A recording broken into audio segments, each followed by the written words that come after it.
Welcome to Cadwell Park, a rather soggy Cadwell Park, as we kick off the second Ginetta G-Fest of the year. We're at the Silverstone Grand Prix circuit at the start of June, and we're now at Cadwell Park in Lincolnshire.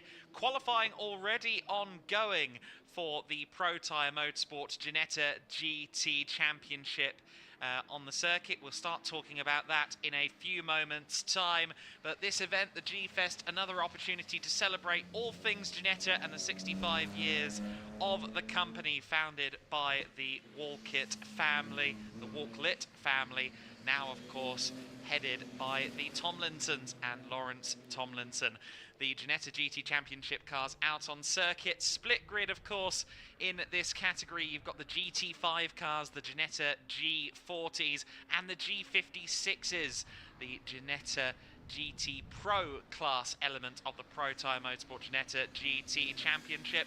My name is Adam Weller. I'll be joined for the entirety of this weekend by Jack Werrell in the pits and Andrew Mather alongside me in the commentary box. Andrew, how are you? Morning, Adam. Yeah, very good. Glad to be here at Cadwell Park. What should be a very exciting weekend of racing. As you say, not perfect conditions here at the moment in Lincolnshire, which is what adds the spice and the substitutions here in the box. It's a qualifying session for the Pro Tyre Motorsport Ginetta GT Championship underway. Quite interesting out there tight at the top. Tight at the top indeed. We've got 11 minutes and 35 seconds on this left to run at this stage, and it is the number 95 of Callum Davis at the top of the timing sheets at the moment. A 1:41.693 is the time that nets him provisional pole position for now. However, among those improving and going quicker at the moment is championship leader Luke Reed. Luke Reed has just set a purple first sector and is on a fast lap in the number 26 Wolf Motorsport car. Reed has been the driver to beat so far this season in GT Pro, 11 victories to his name. So the commanding force in the championship, leading by in excess of 100 points. It hasn't always gone his way. We saw that at G-Fest, his weakest weekend to date so far. There he is, actually, or the 95 Callum Davis there, just trying to get past one of the others out on circuit. One thing that's obvious from the get-go, particularly through this final sector, we're currently looking at the final corner barn on this camera angle. These G56s, almost a little bit oversized for the circuit.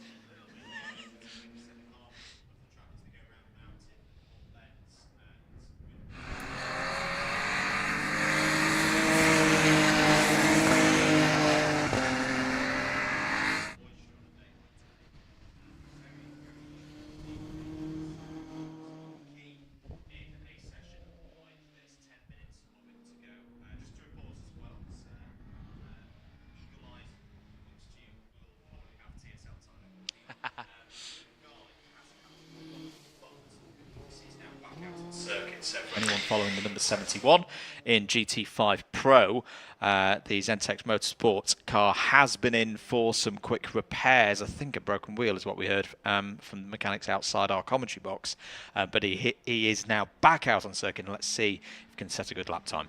So as we've mentioned, it is Callum Davis at the top of the sheets at the moment overall. The first of the GT5 Pro runners is the number 70 of Sam Harvey. He's only just improved to a 150.360, puts him roughly 7/10 clear of Ella Lloyd, who previously had the advantage in that category. Those two have had numerous exciting battles so far this season. There is Ella Lloyd just going through the final corner there. We just saw her going through that turn at quite some speed, carrying a lot of speed and confidence seemingly in this session. Of course, the Ginetta GT Championship, typically the only series within the Ginetta package that runs slick tyres.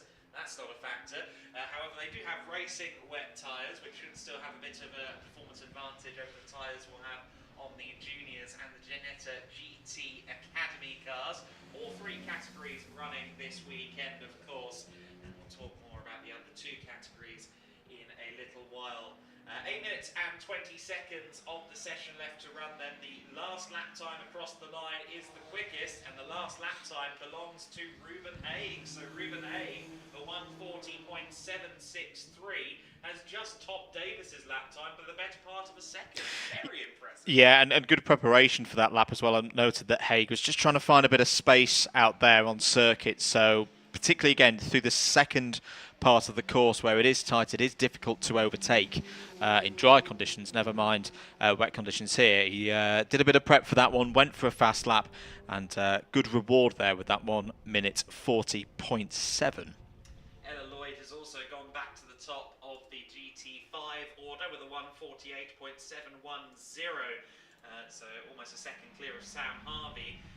All of the quick drivers at the sharp end of each class seem to be improving incrementally lap on lap at the moment. For a lot of these drivers, I don't think Cadwell Park will be the most familiar of territory. Certainly, Ginetta Racing hasn't been here in a long, long time indeed. You have to go back to the 2000s and the Ginetta G-20s in the Junior Championship to find Ginetta Racing here at Cadwell. It has been a little while. And moreover, as well, in these conditions, of course, every lap is an exploration. Every lap you gain valuable data from your seat, from your steering wheel, and you use that to improve. Definitely, and I think that is again what Ruben Haig is doing at the moment. Just again with the way that the traffic's playing into this session, just caught the back of two GT5 runners on that lap. Otherwise, I think he would have gone even quicker. Interesting to see as well that Reed and White are both in the pits at the moment.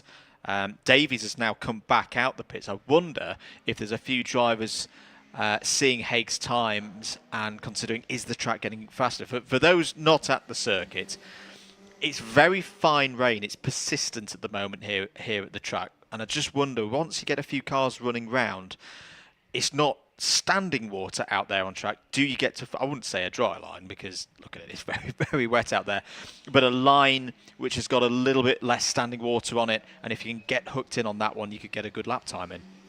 Looks like at Hall Bends, we may have a little bit of debris down. Can't see that on camera, of course, but at Hall Bends there is what looks to be a little bit of stripping bodywork. We can see that out of our commentary position, which is effectively exactly where you're looking at now, just coming over the mountain and then into the Hall Bends is where we are situated here in the commentary box. There is the number 6 of Ruben Haig then running well in the Breakill Racing number 6 machine for now. He's got Callum Davis just ahead of him. That's a good benchmark as well, isn't it, for Haig? He's got Davis ahead of him, and if Davis starts to draw away a little lap on lap, then he knows he has to find a bit more. Does indeed. Davies has just set a personal best sector number 3. That was a build-up lap though, 1:47 last time around. It'd be interesting to see how both of the top two on the timing screen at the moment navigate their way through Coppice and Charlie's and up the Park Straight. I think that's where both of them can find a bit of time at the moment. Colin White still in the pits at the moment, as is Karim Sekat. So we've got 8 cars running out there on circuit at the moment. Lloyd has improved in the GT5 Pro category, so 1:48.4 now good for pole position in class. About a second clear of Harvey there in the number 70, second place in class. Colin White, the most experienced driver on the grid in his 14th consecutive season of Ginetta competition, and you can go a lot further back than 14 years and find Colin White racing in the UK in stock cars and saloon cars and much more besides. A very, very experienced and very valuable member of the Ginetta family, not just in the Ginetta Championships, but also flying the flag for the Yorkshire-based manufacturer in events such as the 24 Hours of Dubai and the rest of the Preventic endurance racing portfolio. Certainly a driver who's experienced. He knows when to keep his powder dry, and I think that's exactly what he might be doing at the moment. He knows that it would take a pretty impressive lap from him to get onto the front 2 rows of the grid. He's currently 5th on our timing screens, and I think just wisely taking a little discretion-heavy approach to this one. Yeah, definitely. It's a long weekend for all of our categories. 3 rounds of races to look forward to here on Ginetta TV. There is your current pole sitter, Ruben Haig. 1 minute 41.8 last time around, so that's about a second off the fastest lap time in this session so far. But it's at this point of the circuit as well, Adam, as they go up to Park, round Chris Curve, and then down back through the gooseneck, where it really is it's a lot more open, of course, here. And these corners will be very tricky for the drivers right now.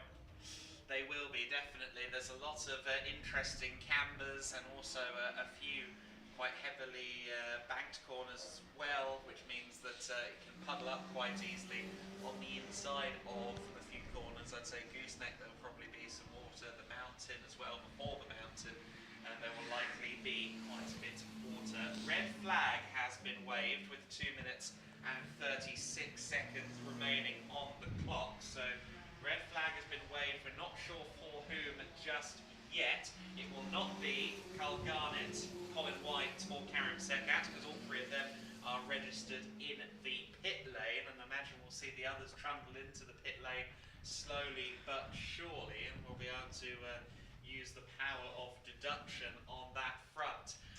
You referenced the two halves of this circuit. The cliche about Cadwell Park, and it's one I was hoping not to use, but I am going to, Go on. is that this is the Nürburgring Yes. of Lincolnshire. And it's not current Nürburgring, it's Nürburgring circa 1975 or so. This section at the top end of the circuit, through the Hall Bends, the mountain, hairpin and barn, very much hints of the Nordschleife here and there. The open section, the first corner of Coppice through Charlie's, through the Park Straight section, more Sudschleife-esque, more open, more flowing. It is very much a throwback to the old days of the Nürburgring GP circuit, or the Nürburgring full circuit before the GP circuit was even conceived. Of course, the GP circuit built on the site of the Sudschleife. You see the marshals there being told to pick up that little bit of errant bodywork that we had spotted previously on the Hall Bends, and I'm noting that the one driver who hasn't yet got back to the pits is Bal Sidhu. Indeed. I just saw out of the commentary box window that Bal was recovering on the run to Coppice and has now returned back through the Paddock return road. Which is good news. That means that Bal and the car are okay, and that does bring an end to the qualifying for the Pro Tyre Motorsport Ginetta GT Championship. That will, or the times that you can see on your screens at the moment if you're on TSL timing, will set the grid for the first race later on today. And it'll be Haig from Davies, Garnett, Reed and White, your top 5 in GTP. Bal Sidhu in 6th, and then our 4 GT5 Pro runners will be Lloyd, Harvey, Garlick and Sekat. But we should also remember as well that this qualifying session has a bearing for tomorrow, race number 2. The second fastest lap times for each of the drivers will set the grid for the second race at the start of Sunday. Exactly, yes. So we'll see those grids published in due course once TSL has got that data and got it up on their website. But what we'll know for the race today is that it will be Ruben Haig on pole position, a 1:40.763, the time for the driver of the number 6 car. So Ruben Haig takes the session by just under 0.4 of a second. Callum Davis looking impressive as well. I feel like I need to go and talk to Luke Reed and apologise, because every time I've appeared in the Ginetta commentary box this year, he's had a bit of a rough qualifying session. He will start from 4th on that grid alongside Carl Garnett. He missed out on 3rd by 0.08 of a second. Carl Garnett with a 1:41.900 and Luke Reed with a 1:41.908. So not much in it there at all. Certainly getting towards the 1:30s in these conditions here at Cadwell Park. Very impressive. I doff the cap to Ruben Haig and the other front runners there in these G56 Pro cars. As you mentioned as well, Ella Lloyd does secure the fastest time in the session within GT5 Pro. The Zentech Motorsports entry, a 1:48.439, the quickest time of the GT5 runners, the Ginetta G40 machines. So it will be Haig in the number 6 on pole for race 1. He takes this qualifying session ahead of the 95 of Callum Davis. Carl Garnett in the 19 car, finishing 3rd in the session, just under 3/4 of a second off the lead pace. Luke Reed 4th, Colin White in 5th place. A big step between the first 4 and the rest of the field in GT Pro. Colin White on a 1:44.746, but I know that he can do better than that in race conditions. He is definitely a race driver, not a qualifier. Val Sidhu, of course, new to the GT Pro element. He started the season in GT5. So Val Sidhu very much adapting in quick fashion to the G56 rather than the GT4. Val Sidhu lining up 6th, 7th and 1st of the GT5 Pros. Ella Lloyd, Harvey in 8th, Luke Garlick in 9th position. No Connor this time, just one of the Garlick family members here this weekend, the Zentech Motorsport entry of Luke Garlick. And as we alluded to, Karim Sekat there in the number 10 car, rounding out the order in the session. There is Colin White then, the distinctive green livery on his helmet and on his car as well. I'm looking forward to seeing what happens in the races. One thing I think myself and Jack Werrell, who we'll hear from later on, were discussing earlier today was that a well-driven GT5 car in race conditions could be a bit of a trouble for a couple of the drivers towards the back of the G56 order. Yeah, particularly if there's a bit of action on the first lap and one of the GTPs falls back, how are they then going to be able to get past, again, with these tough conditions and a very tricky, old school, to use that cliche, circuit. So yeah, going to be very interesting indeed. There indeed is Sekat, and the number 10 looking in good order, and not too much work on that car required to get it ready for the race. Just to go back to the number 16 Balsido, I think I noticed a little bit of damage on the front right. The number 16 was the car that had problems that triggered the red flag a couple of minutes before the end of the allocated time for this qualifying session. But I think that was a good qualifying session and impressive driving from the field in the round. But the number 6 there, Ruben Haig, on pole position.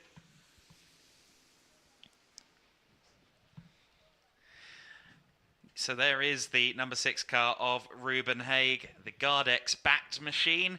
One thing I do want to highlight as well with Bal Sidhu, we'll talk a little bit about, not Bal Sidhu, my apologies, Karim Sekat.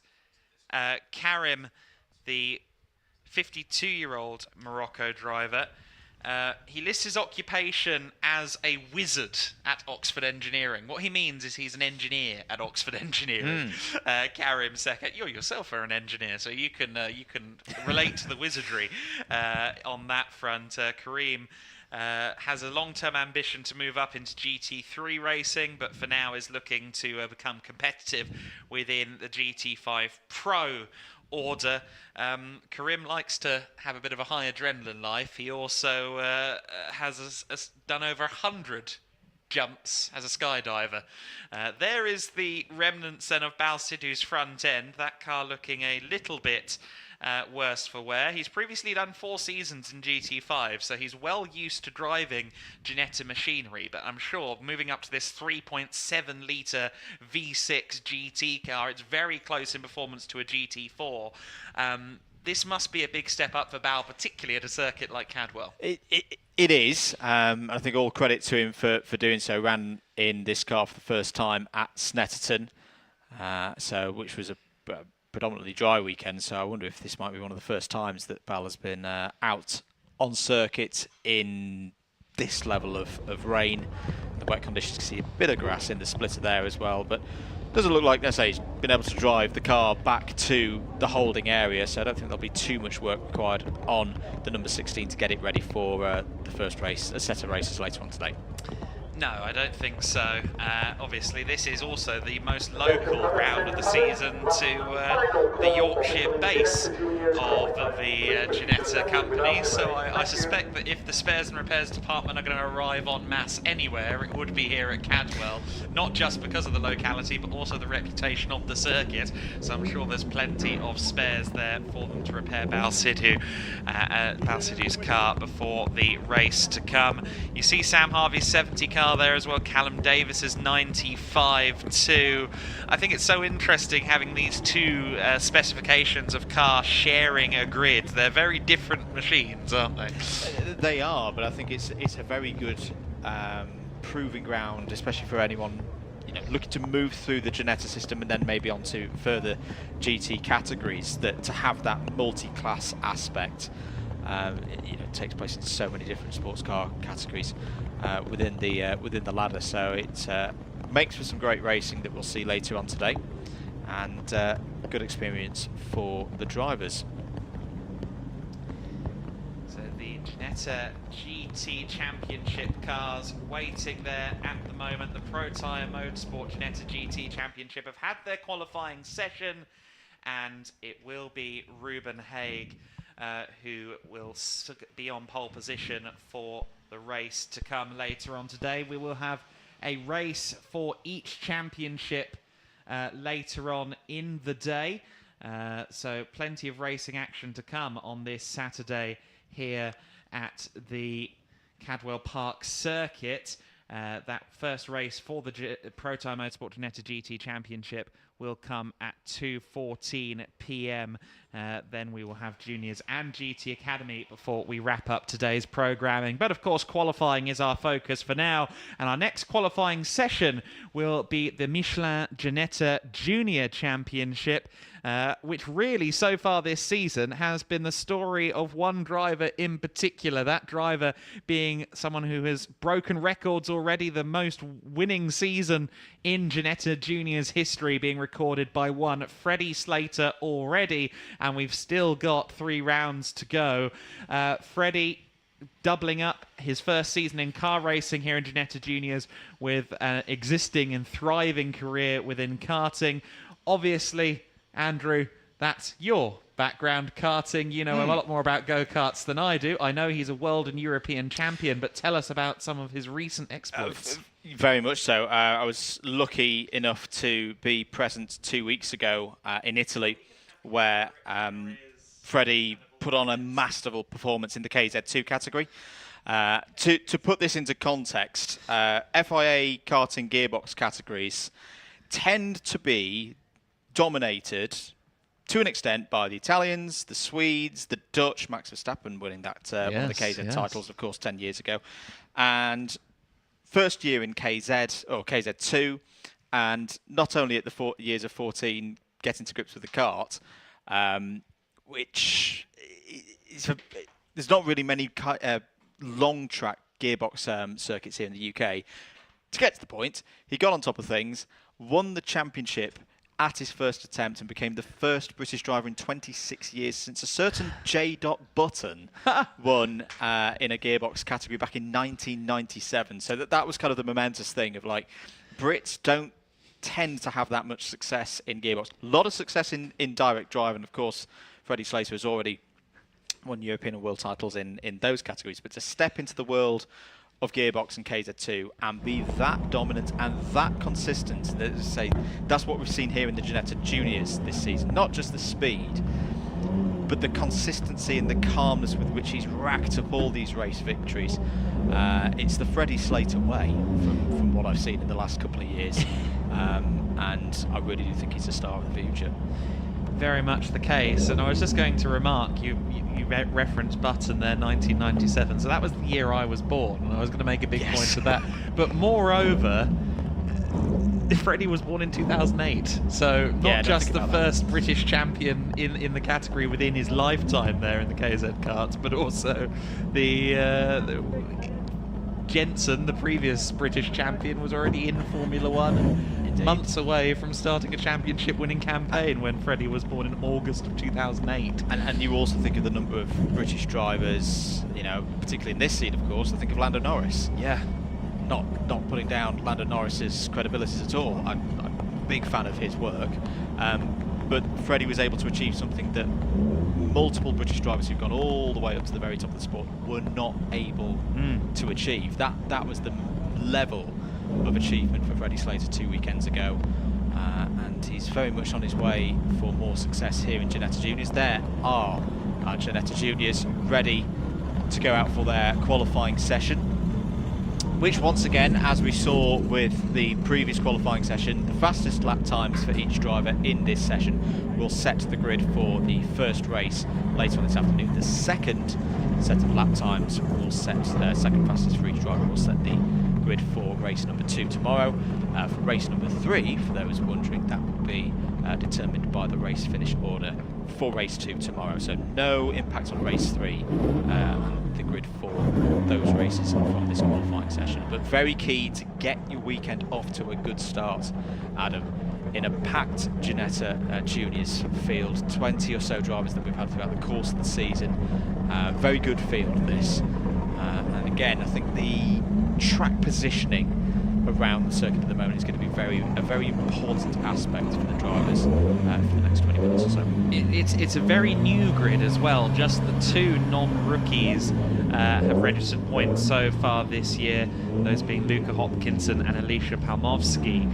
So a lot of these drivers in at the deep end in their first year, and it's been remarkable just how many of them have immediately surged forward into race victories. Of course, the lion's share of race victories belonging to Freddie Slater. 14 wins so far this year. His current tally, 569 points to Hugo Schwartz's 405 in second place. Now, Schwarzer has taken a win, just the one win so far this season, and that was at Donington Park, the first race of 3 that weekend at Donington. So Hugo will be looking to try and claw something back this weekend, and it's critical for him that he does have a good weekend, because if he does fail to score points or scores minimal points across this weekend, then actually Slater could walk away with the championship at the conclusion of this Cadwell Park weekend. It would take a big smorgasbord of errors and mishaps for Hugo Schwarzer, but it is technically possible. There is one reason, however, that I don't think Hugo Schwarzer will make those kind of errors, and that is because he is a resident of Cologne, Germany. What's about an hour south of Cologne? The Nürburgring Nordschleife. How many days has Hugo spent there? Quite a few. He has been excited to come here to Cadwell Park all year long. I spoke to him at Silverstone in June, in the first of our 2 G-Fests for the year, and I said to him, how do you feel about Silverstone National? You know, very much a slipstreaming circuit, more so than even the GP circuit that we ran on Friday. He said, not really my thing. I'm more keen on old school style circuits. I said, so you like your local track, the Nürburgring? He says, absolutely, and I cannot wait for Cadwell.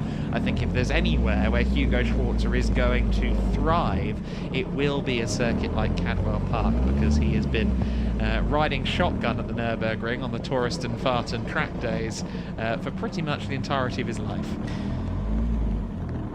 Served it up perfectly for what should be a very exciting qualifying session. There are the sides of laps as well for our Ginetta Juniors to complete first. I can see the Ginetta safety car off to our left, ready to take the drivers round once the formalities are completed. We will get the qualifying session proper underway.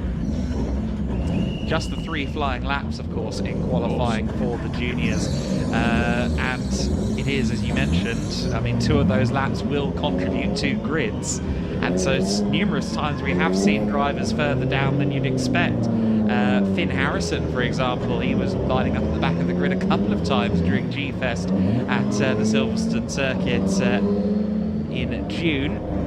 Freddie Slater has also had to come up from further in the back in the pack. I think he went from 12th to 1st in something like 2 laps and 1 corner at one point of the Silverstone National Circuit.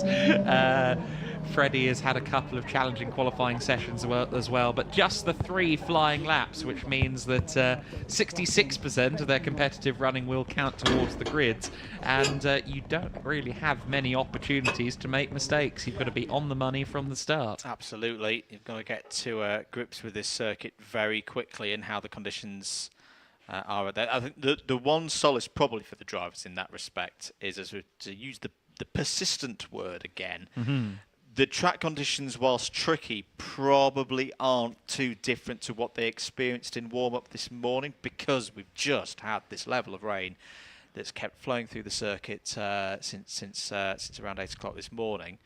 So the drivers now forming down into the pit lane.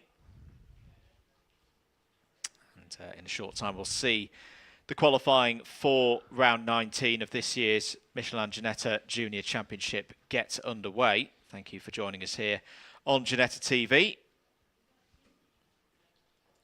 Andrew Mather and Adam Weller with you. Good to see some familiar faces on the YouTube comments as well. Hello to Rory, one of our regular viewers here on Ginetta TV.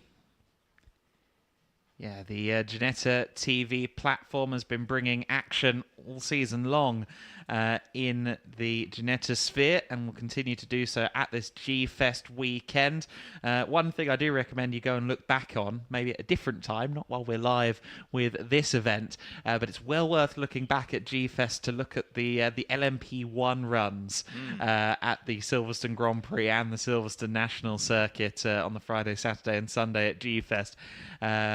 Incredible to see Charlie Robertson in his element, of course, the factory development driver for Ginetta in the LMP1 car, as well as Mike Simpson, who, of course, these days is effectively in charge of all things motorsport at Ginetta. He's stepped back from his driving role, but you can convince him to hop back in a race car, as proven at the G-Fest back in June. I regret to say that there are no LMP1s present at Cadwell, as fun as that would have been. I think that has to remain the premise of a Jimmy Broadbent video and not much else.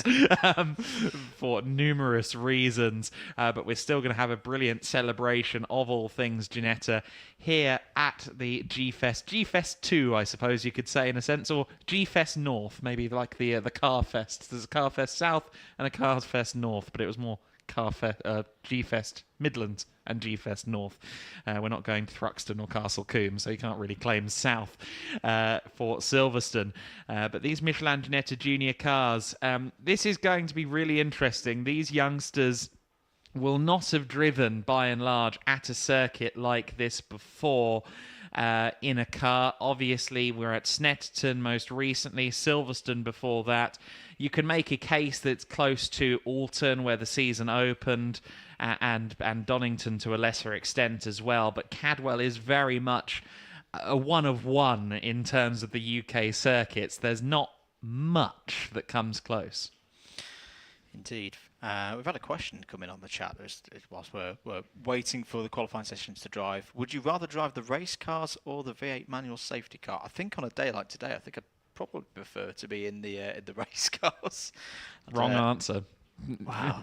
Chevy LS all day. 6.2 litre V8. Come on. I'd be worried about putting it in the wall. Oh well. Oh well. It's got insurance, I'm fairly sure. I don't think I could afford the access. Anyway, me neither, but that's besides the point. Yeah. That's a problem for Monday, me. But yeah, no, looking forward to this one. Keep your comments coming in. I think we noted that the number 78 of Razor Seaworthen will be the first car out on circuit, and there's been some really impressive driving from Seaworthen so far this year. Was strong at Snetterton last time out, and keen to see how Razor gets on today. Yeah, Razor's had an interesting kind of very up and down season. We expected a bit more from him at Silverstone, and it didn't quite materialise for him at the Silverstone Grand Prix and National Circuit. I think that was his weakest weekend of the year so far. But as you say, at the Snetterton circuits, he had some very promising results, including a second place and a fastest lap in race 1 at Snetterton.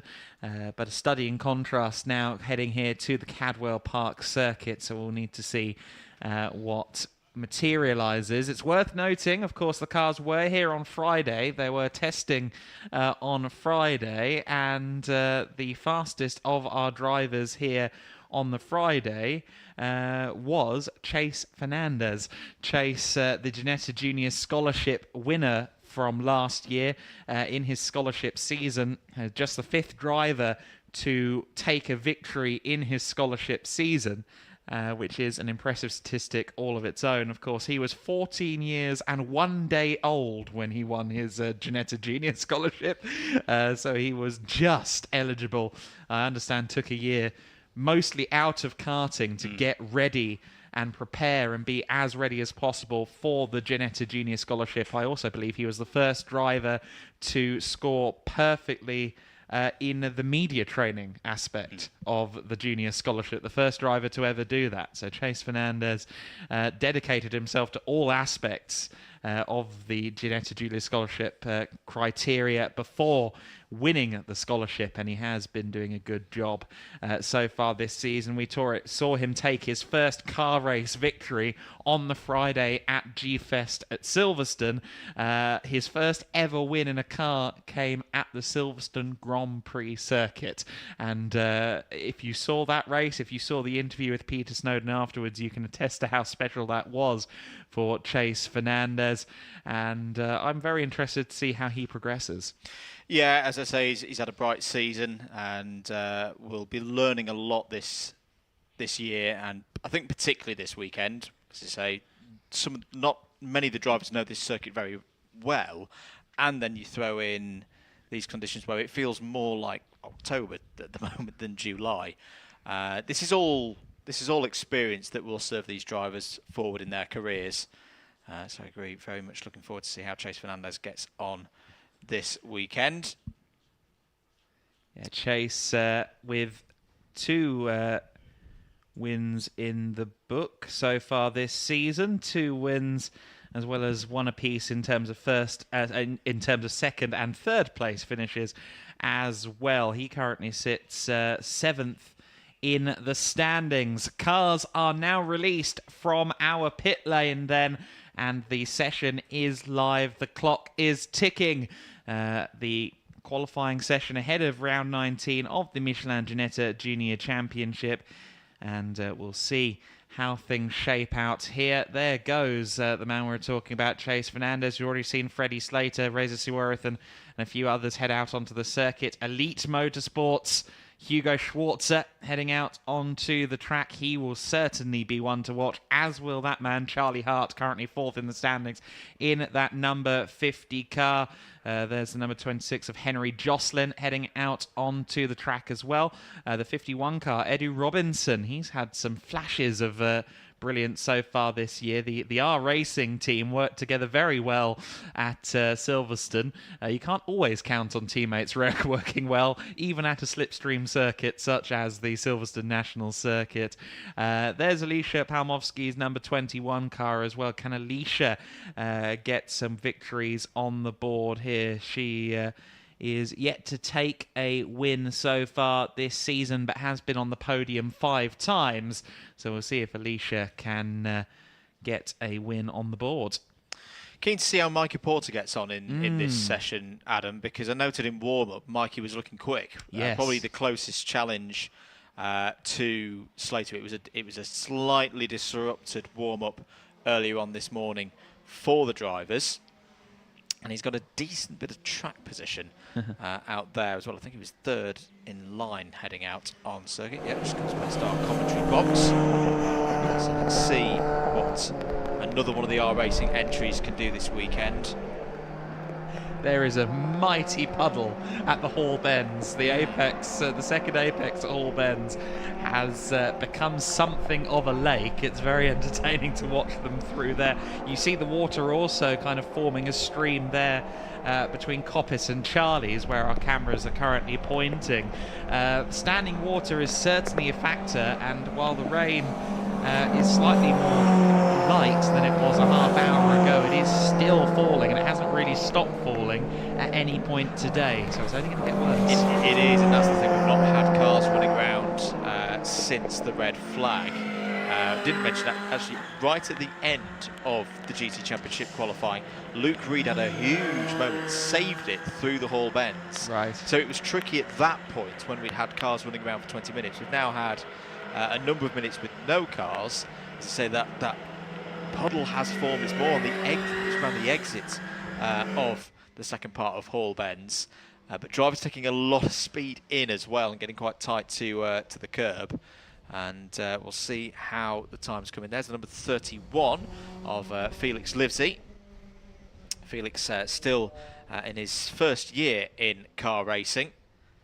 And, this is going to be a real test for Felix today out in these tricky conditions. There is the number 33 of Hugo Schwarzer, who was one of those cars I saw having a bit of a moment through Hall bends on the outlap.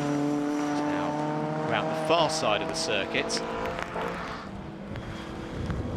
our set times coming in, and straight away Freddie Slater number quick has gone fastest of anyone in sector number 1 and now sector number 2. See how these lap times look with, I say, only 3 flying laps for the drivers to get their times on the board, get their grid positions for the first 2 races. A lot of pressure out there right now. Schwarzer then comes over the mountain. Not quite airborne. We're not quite doing British Superbike things just yet there at the top of the mountain. But you see there the amount of standing water and caution that needs to be taken, especially if you do what Hugo did there. He took a lot of the painted curbs, which is quite literally a bit of a slippery slope, isn't it? Remember, just the 3 flying laps in this session for the juniors. And at the moment, Slater with the early benchmark, his first flying lap, a 156.148. It's going to be important for anyone that wants to try and claim a pole position in either of the 2 races determined by this qualifying session, for them to go quicker than that. Slater currently 7/10 quicker than all of the cars that have registered a time so far, but we still got the likes of Alicia Palmovsky yet to set a first flying lap. Chase Fernandez 4th fastest across the line on this first run through, 156.981. Between him and Slater, you've got Mikey Porter in the 19 car, continuing his momentum, as you mentioned, Andrew, from warm-up. And then Finn Harrison as well. Interesting, Finn Harrison switching over to Elite Motorsport now. He's still in the same colours in the number 38 car, but he's now registered under Elite Motorsport and currently 3rd fastest in the session. Indeed, good start for Harrison. He's the number 78 of Seaworth and currently in 12th place. That first lap was just a sighter lap, get the time. His 2nd and 3rd laps will be the ones that count for Reza Seaworthen. We'll be looking to get into at least the top 10, I'd imagine. Round comes Slater, goes quicker, 1 minute 56.148 for the R Racing driver there in car number 7. Porter also goes quicker. In fact, everybody is going quicker as they get to some level of grip with this Cadwell Park circuit. Is anybody improving?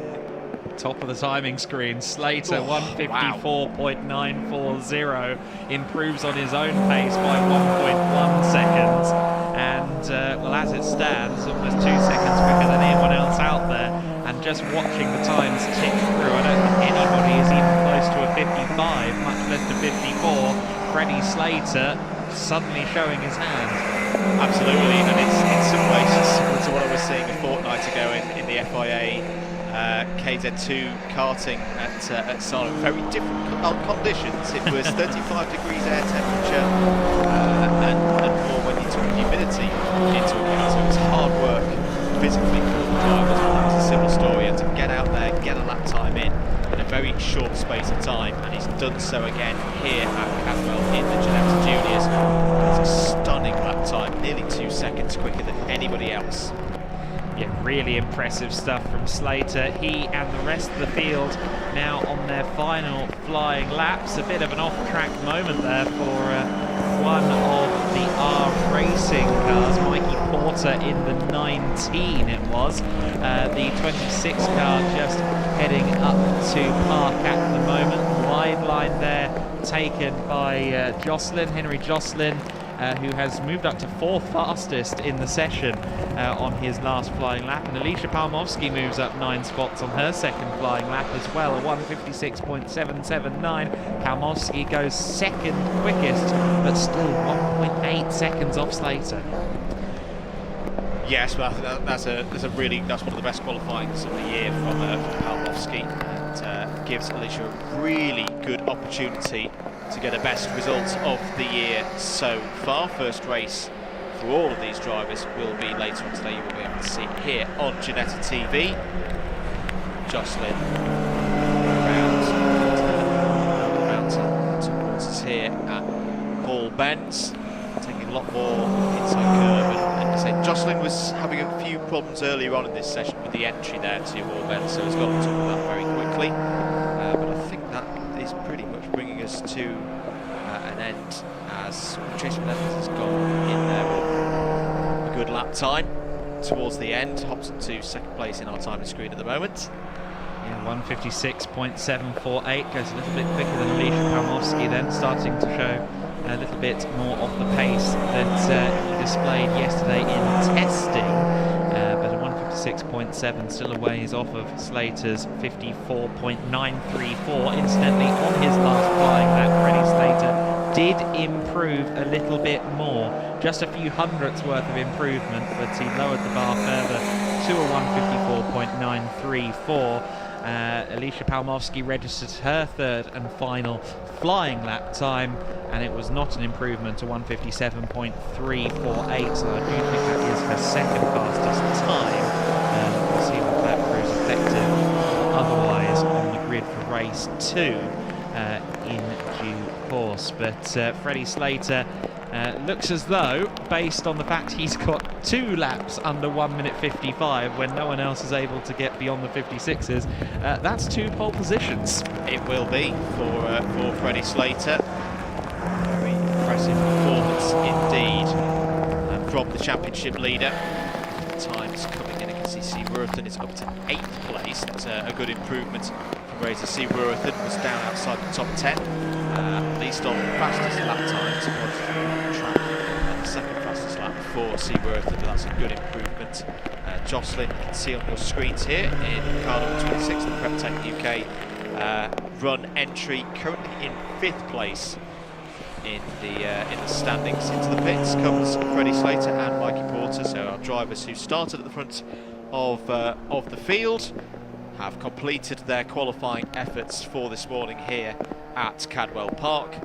Looks to be once again Freddie Slater, the driver on top here in the 2023 Michelin Ginetta Junior Championship pole position for race 1 and race 2, virtue of those 2 fantastic lap times that Freddie did there.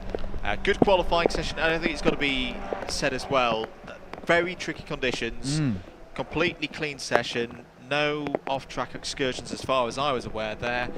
Everybody getting through those laps, getting them in. Very well done by our Ginetta Junior drivers. Very well done indeed. We saw a little bit of a moment for Mikey Porter coming out of the gooseneck, but that apart, there really was not much in the way of drama around this circuit. Anytime you take a junior category to Cadwell, people go, oh, this is going to be interesting, but our Ginetta Junior drivers handled that very well indeed.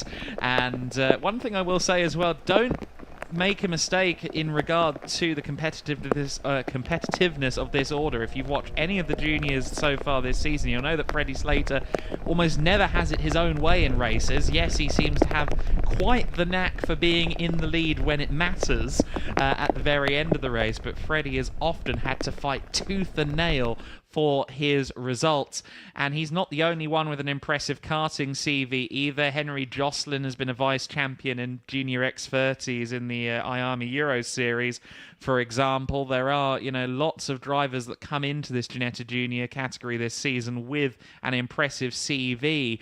But every now and then, Freddie Slater just seems to have this Midas touch that is not only very rare on this grid, but very rare in motorsport in general. He seems to have that little special extra percentile somewhere sometimes. And he does, everything he does just seems so calm, you in the way conducts himself around a paddock, you would not guess that he's 14. No. No, there's the serenity with which, I say, even 2 weeks ago, winning such a big title in the karting world, he celebrated. Of course, there was but it was also like a release of energy and a calmness to get the job done, and it's the consistency with which Freddie Slater has conducted himself this year that has, for me, been the most impressive thing of all, as opposed to, the records are great, but showing that character that will serve him well in whatever he goes on to do in the future years to come is supposed to be very impressive for me. Drivers being relocated then back to the paddock. The paddock and the pit lane are rather separate here at the Cadwell Park circuit. We'll continue to bring you through the qualifying sessions here at the Ginetta G-Fest. Just one more of those, incidentally, this morning. Well, coming up, we're into already this afternoon. Gosh, this day has flown by quickly. It will be the Ginetta GT Academy qualifying next out on the circuit at 12:54 p.m. That is one of the entry-level steps into Ginetta competition, obviously targeted at a slightly older audience than this, the Ginetta Junior Championship. But in both cases, the Ginetta family providing a ideal first step into car racing for the juniors and indeed those in the GT Academy. And that is one of the selling points really of Ginetta. It's one of the go-to brands to head to if you want to learn to race. In the Ginetta GT Academy Championship, all of the rookies are run in-house by the Want to Race organisation, and that is very much the USP in a nutshell. If you want to race, look into Ginetta. We've seen some fabulous examples of that this year, not just here in the Ginetta Juniors as we see the cars go back to the paddock, but in GT Academy. We had Yusuf Ashraf, the journalist at Evo magazine, show up to the Silverstone Grand Prix, Silverstone National Circus, I should say, at G-Fest. Didn't do the entire weekend, just did the one day, and absolutely smashed it. Was incredible. Was challenging for overall podium positions, was fastest among the rookies. Yusuf in his first car racing weekend in a G56 Academy car on treaded tyres, of course, rather than the slicks you see in the Ginetta GT Championship. He also went to the SimTrack facility, the Ginetta simulator facility. There's actually a feature up on Evo magazine about his experience there that's worth a look as well. But be it on the simulator, be it at Blyton Park, Ginetta's circuit, or here at the race weekends, developing a driver, turning them into a competent or indeed a professional racing driver, depending on what you're aiming for, that's Ginetta's knack. That's their speciality. It is indeed, and having a ladder system as well is, for me, coming into this paddock for the first time this weekend, almost something that I've admired. It's not just that entry level, it gives you a full ladder to work your way up, and long may it continue, if you ask me. And one thing as well, the mentors in the paddock as well. Yes, there are driver coaches everywhere, but you've also got the driver standard stewards. Yeah. Tom Onslow Cole is one, Tommy Erdos is the other. Onslow Cole, I'm sure you'll be familiar with from touring cars from GT racing. Tommy Erdos has spent, oh gosh, he won't thank me for this, but the better part of 3 decades racing at high levels, be it Le Mans, be it in the touring cars as well. He had a go at touring car racing in Lexuses back in 2001, and we are greatly indebted to them as well for teaching the drivers wrong from right. We can now head to the paddock, where I believe for the first time this weekend we can hear from Jack Werrell, who has now been joined by a full field of Ginetta Junior drivers, and I'm sure they'll have a lot to say about their first experience of a wet Cadwell Park. So let's go down to Jack.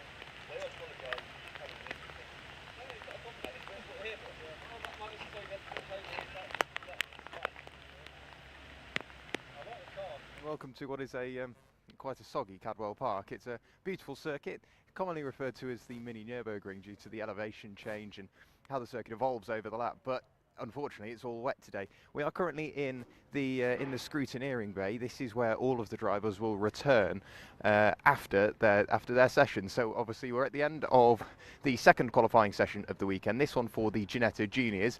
Everyone's here. We've got a fabulous grid of cars. We'll have to try and find a couple of drivers we can grab a chat with. I can see we've got Freddie Slater just getting his photo taken. Freddie, can we grab a quick word? Oh, we'll keep you under here. We'll keep you dry. It seemed like, again, the circuit, it's not a forgiving circuit in the dry, let alone in the wet, in a car that's not got monumental power figures but handles that power very, very well. How are you finding it? Yeah, you know, this car's obviously got only 100 horsepower, which doesn't sound a lot, but actually it's not too much for a race car. So this track's obviously a lot harder in the wet than it is in the dry. In the dry, it's quite flowing, which I think is definitely one of the best tracks we've obviously come to through my career. So the wet's just a completely different story because the runoff is so short that you do make one mistake and it's just game over pretty much. And we definitely learned, there's a lot of drivers that learned that in the testing, that once you make a tiny mistake that you could get away with at certain tracks that you can make here. And so everyone's really pushed hard, especially in the team, to bring out the result. We've pushed so hard over the summer break that we've had a little bit of, and yeah, we've come to Cadwell and I thought it was going to be sun and shine, but actually it just keeps on raining. And yeah, no, it's a good qualifying session in the end, and can't wait for the race later. Yeah, of course, qualifying is where you set up your weekend. Perfect way to open the weekend, really. Hoping to carry this momentum through the weekend. What's the plan? Yeah, you know, we've got the speed. We've just shown it there in the wet and the dry yesterday, so I think we'll just keep it on track and yeah, stay out of trouble and see what we can do. Great stuff. Best of luck, Freddie.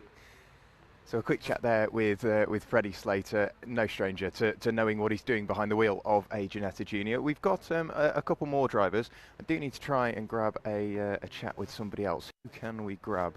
Who would be the one to go for? This is where normally I'd throw back to the commentators and see who they recommend I speak to. Let's grab a word.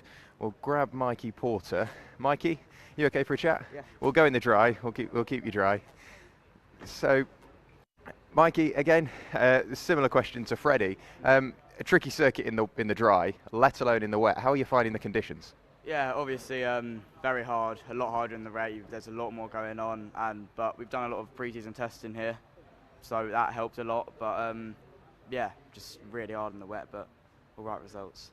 And obviously you're on a brilliant Michelin tyre. You've got a great Ginetta chassis underneath you. Do you think that helps you manage those conditions just that little bit better? Yeah, I mean, obviously, anything in the rain isn't easy. But yeah, obviously we've got the tread on the tyres, which helps get the water out, which gives us a bit more grip. So yeah, definitely helps a bit. Great stuff. Best of luck for the rest of the weekend. We could quite literally sit here for days trying to just grab words with everybody. Let's try and grab one more person for you. We'll walk a little bit further down. We can have a look at the cars and a general chat as well, because obviously we've got quite a nice interlude between sessions. So of course all of these Ginettas run a Michelin tyre. Now they are running a Michelin wet tyre, which as we heard from Porter there, it really does help dissipate that water and just allow the car to remain comfortable in these conditions. And of course, they've not got, like I mentioned earlier, monumental power figures, but it's the way it handles the power which is absolutely beautiful. You don't see it in many other formulas. Ginetta do it so well over all of their cars. Let's head back this way. We'll grab one final word. I think I've spotted Chase Fernandez, of course, the scholarship winner. So we'll try and grab a quick word with Chase. Can we grab a quick word? Is that all right? So, Chase Fernandez, obviously, we were chatting earlier on about the scholarship. How do you think that set you up for this season's worth of racing? Oh, the scholarship's just a great contest. It's allowed me to be in a car. It's allowed me to race this year. I wouldn't have been doing anything to do with motorsport this year had it not been for Ginetta offering that incredible prize. I'm so pleased to be here. Well, obviously, we mentioned that you were the first ever driver to score top 10 marks, earned a couple of points throughout the scholarship, so you clearly know what you're doing. And the Ginetta chassis, what a way to enter motorsport. Is this really the ideal stepping stone for the career, and what's the plan in the future? 100%. Ginetta Juniors is the best junior racing you can get. I'd say the best racing you can get in the UK. The plan is wherever it takes us, really, and it's just whatever gets offered. And yeah, we'll see how it goes. And obviously that's career plans. What about plans for the rest of this weekend? Obviously the weather still slightly up in the air. What are you thinking for the rest of the weekend? My plan's 3 wins. That's plain and simple. I'll give it to you. 3 wins. That's how it's going to go. That's my plan. Great stuff. Best of luck for the rest of the weekend. So thank you for joining me in scrutineering. I'm sure I'll see you in a little while, but back down to the commentators. Adam. Thank you very much, Jack, for the insights down there in the paddock, and I'm sure the drivers thanking you as well for getting them under a roof for those interviews. Very kind of young Jack Werrell bringing us the interviews there, and Freddie Slater as composed as ever on the media side of things as well as on the circuit. The Michelin Ginetta Junior Championship will be racing a little later on, of course, but we will switch focus now towards our next session. That is the Ginetta GT Academy category, and in the Ginetta GT Academy it has been our closest championship battle in Ginetta competition so far this year. It's been quite the tennis match, really, between Nick White and Ravi Ramjeed so far this season. They've got 7 and 9 victories apiece, respectively. 7 for White, 9 for Ramjeed. And brilliant battling we've seen from them on numerous occasions so far this year. Only one other driver has taken a win so far this year, John Kearney, but he was only here for a few rounds so far this season, so not a consideration in the championship order. But in the GT Academy, it has really been a story of White and Ramjeed. And it's going to continue. It's one of the things I've really been looking forward to this weekend before getting here to Cadwell Park. And this qualifying session is going to be very key for both the drivers, all the drivers, in fact, on setting the tone for their 3 races taking place here this weekend. Rain, I would actually say, because we are British and we love to talk about it, I would say, Adam, is actually getting heavier now. Okay. And you know, the droplets of water coming out of the sky are a bit bigger now, which is, of course, great news. Not to anyone about to head out on circuit, because as we saw with the juniors, the period of time without cars circulating around the circuit made, especially in those first couple of laps, very tricky conditions. With a bit more water now coming out of the sky, that's only going in one direction.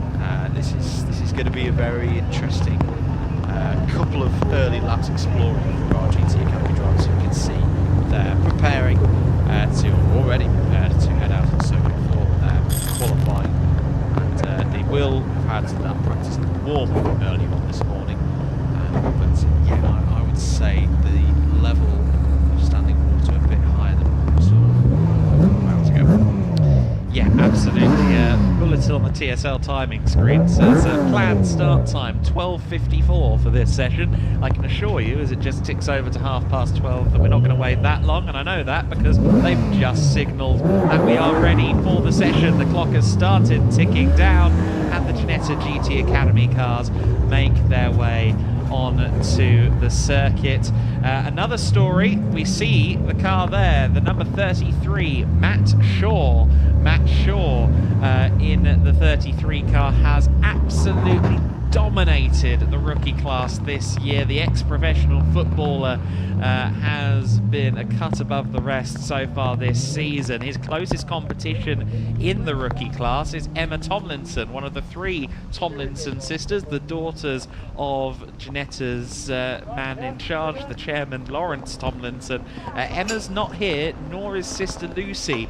It's only Amy here this weekend. Amy Tomlinson in the number 11 car is the only one of the 3 racing this weekend. I understand Emma's celebrating a birthday this weekend, so congratulations to Emma, and I hope you're having a good time.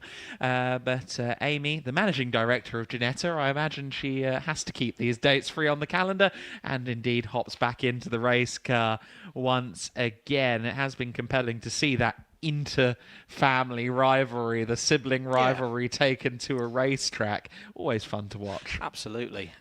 But extend wishes to the family as well for a happy birthday weekend. Hopefully Amy can give the Tomlinson family some strong results here at Cadwell this weekend. So cars out on circuit now for their first laps, reconnaissance laps in a way, for the current track conditions here in Lincolnshire. There is the number 76 of Thomas Shelley, now back in full resplendent green. It ran for a bit at Snetterton with a new white front bumper, so good to see that the work's been done there on the Century Motorsport entry, because it does look absolutely fantastic in that all green chrome finish car. Let's see how Shelley can get on in this particular session. Cars coming through Hall Bends now, so they will be starting their first flying laps in a short few moments. There indeed is Tom Shelley over the rise. And, at the moment, drivers looking like they're getting comfortable with the track conditions at the moment. Adam? Yeah, it will be, I think, a gradual embedding process for these drivers. Also, they're running the kind of more treaded of the two the two Michelin Pilot Sport tyres. So they're not running full racing wets. They are running a more treaded, still road legal tyre. So what that means is potentially a little less grip underneath them than they will have had in the Ginetta GT Championship, the similar G56s. Of course, there are other differences as well, not just the tyres. Same 3.7 litre Duratec engine, albeit a slightly lower stated tune. I think about 50-60 brake horsepower down on the GT Championship spec car in GT Academy. But really, the 270-ish brake horsepower these cars have, more than enough in these conditions, more than enough on treaded tyres in general, and a really good way to introduce yourself to tin top or indeed GT style racing at large, because obviously treaded tyres require management. You need to be very careful in traction zones, you need to be a little less ambitious on the apexes, but also with the nature of the G56, there's still a bit of downforce underneath you. You get used to that element of driving a GT car. The GT Academy formula makes sense on quite a few levels. Indeed.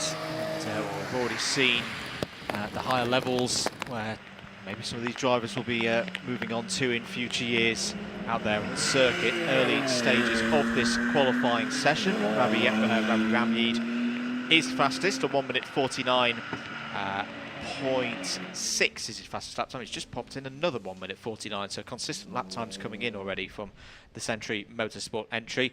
Faster though is Nick White, a 1:48.773, shoots the number 57 to the top of the time sheets after the second set of fast laps out there for the drivers. It looks like, I think Mark Elman has improved. Yes, so the SVG Motorsport number 88 is up onto the second row of the grid on the fastest lap times for the individual drivers. And as I say that, though, it's changed again because Matt Shaw has put in a good lap time. The first of the rookie class drivers goes into fourth place overall, a 1 minute 51.855. So impressive lap time already, Adam. Yeah, Shaw has been very impressive all season long, has been at times the closest adversary to White and Ramyeed, along with Mackenzie Walker in the number 70 car, currently third fastest as you can see on the screen. And well, Matt Shaw's used to football pitches in the wet, I'm sure, but I don't want him to try and transfer that data over to racing. Had a little bit of a clip of the grass there. I'm sure that will have woken him up a little bit. It will have, yeah, but he had a very steady braking phase there. Under control, past our commentary box goes Ramyeed, looking quick in the number 17. Let's see if Ramyeed can improve. Here, going over through the mountain there, that was the number 88 of Mark Elman. It's now in 5th place. I think there's also been an improvement out there, Adam, for Michael Orant, because the Want to Race driver, one of our rookies, has gone up to 7th place overall, 2nd place in category at the moment on a 1:56.5. Yeah, Orant debuted with a podium in the rookie class at Snetterton last time out. Late addition to the Academy grid for this season. In theory, should net a few podiums this weekend since there are only 3 rookies registered, but it'd be interesting to see how his pace improves across the weekend. Same for Amy Tomlinson as well. Amy currently there 8th on the timing screens, and she'll be slowly chipping away on the speed as well. We've just seen Thomas Shelley move up to 3rd fastest on the timing screen with a 151.439, so 2.6 seconds off the pace of Nick White. Nick White, one of the more experienced drivers out there on this grid, for certain. Nick has been racing for quite some time in his career. Since 2016, one way or another, he has raced in tin tops. Moved into GT Academy last year after previously running in GT5s. So maybe that experience advantage coming into play. I'm pretty sure Nick will be one of very few drivers to have encountered Cadwell Park before as well. And I'm sure that is a key factor. Indeed. So there is Nick White pushing through to Hall Bends, and just as I peer out the window, there are, that was a very good line there from Nick White. There's the occasional moment where one of our cars gets a bit sideways. Still very wet through this portion of the circuit. How's the lap time looking at the moment for White? In fact, Ramy's just gone faster. So while sideways through Hall Bends, that was clearly a very quick way of getting through the second half of the course. Here comes Nick White. Is Nick White going to return to the top of the timesheets? No, that was a 1:49 last time around. But Ramyed to provisional pole position, a 1:48.653. Adam, that is good enough for pole position, but just over a tenth of a second. Very impressive then from Ravi Ramyed. To go top. Ravi has been, I think at times, the quicker of the two championship contenders. Red flag has been declared with 11 minutes and 20 seconds left to go. I've just got a notification as well that the session will not continue. So red flag has been put out there. Now I wonder if that is for an incident or whether maybe they've decided the weather is slightly too treacherous. Could be either of the two scenarios, but what we know is that the red flag is out. So for the likes of Amy Tomlinson and Michael Orant, who had not yet set their fastest times or not yet found the optimal pace, that will be disappointing for them to trundle back into pit lane. But for Ravi Ramyed, who just set that time, that is probably quite the ideal situation. It was, yeah. That, you could not have timed that any better if you were Ravi Ramyed. So that was a very impressive performance indeed. Century Motorsports with pole position for the first race, and as we've seen with the other two qualifying sessions that we've witnessed here today at Cadwell Park, the time and scoring will go through those times, and that session will also give us the grid for the second set of races, which will be the first set of races tomorrow, to set the grid for that one. And we'll continue here.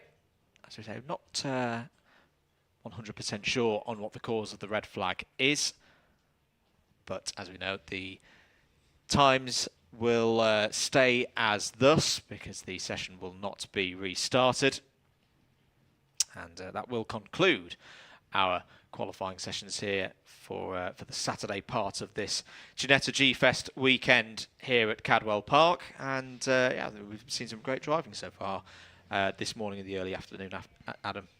We really have. I mean, it's been evident all morning long, not just in the qualifying sessions that we've broadcasted to you here, but also in the warm-up as well, that there have been these little lakes and these little ravines throughout the layout. It's not been easy conditions for anybody, and it has been largely clean running across all three categories, which really is an impressive thing. So then, the fastest time in the Ginetta GT Academy session, the qualifying session, truncated. A 1:48.653 is our quickest time from Ravi Ramyed. Who else but Ravi? The number 17 car at the top of the session, a 1:48.653. Closest competition, just a tenth or so back, a 1:48.773 for Nick White. The red flag declaring the session early, and Ravi Ramid getting that time in, about 30 seconds before I think it was about 10, maybe 15. maybe less, yeah.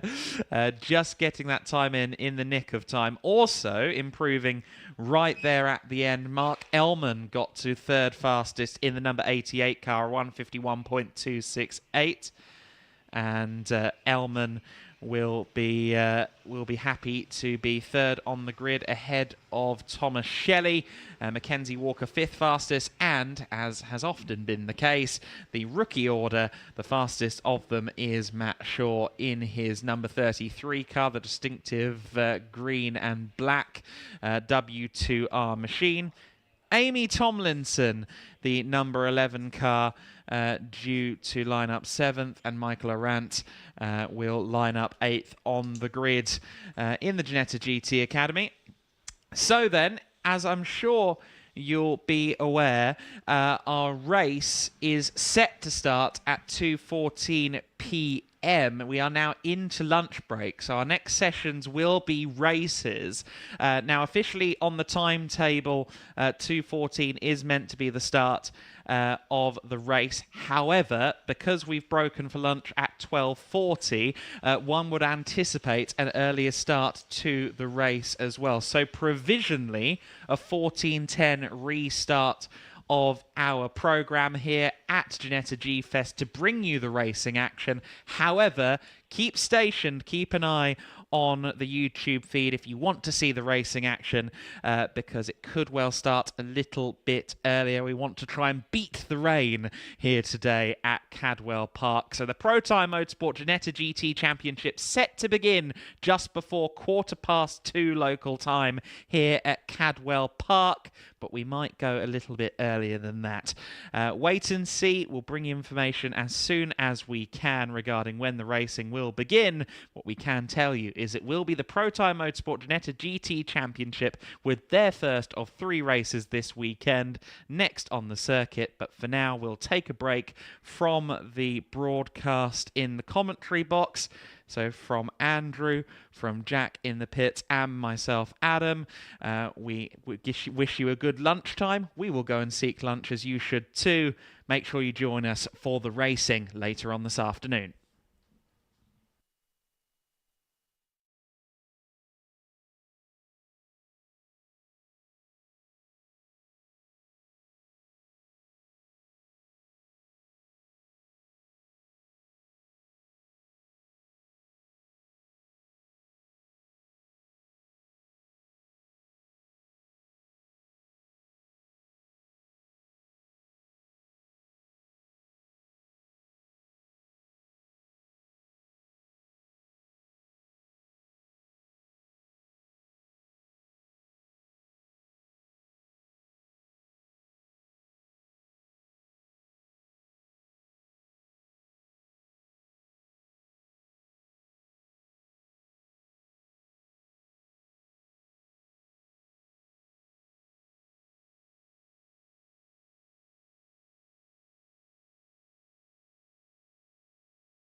of the qualifying session for the Ginetta GT Academy, we weren't sure when we were next going to take to the track. It might have been a little bit earlier than the scheduled 2:14. It could also have been later than the scheduled 2:14. The qualifying for Ginetta GT Academy was cut short early because of rain. It has been pretty consistently raining all day here in the Lincolnshire Wolds. However, it is currently not quite as bad as it has been.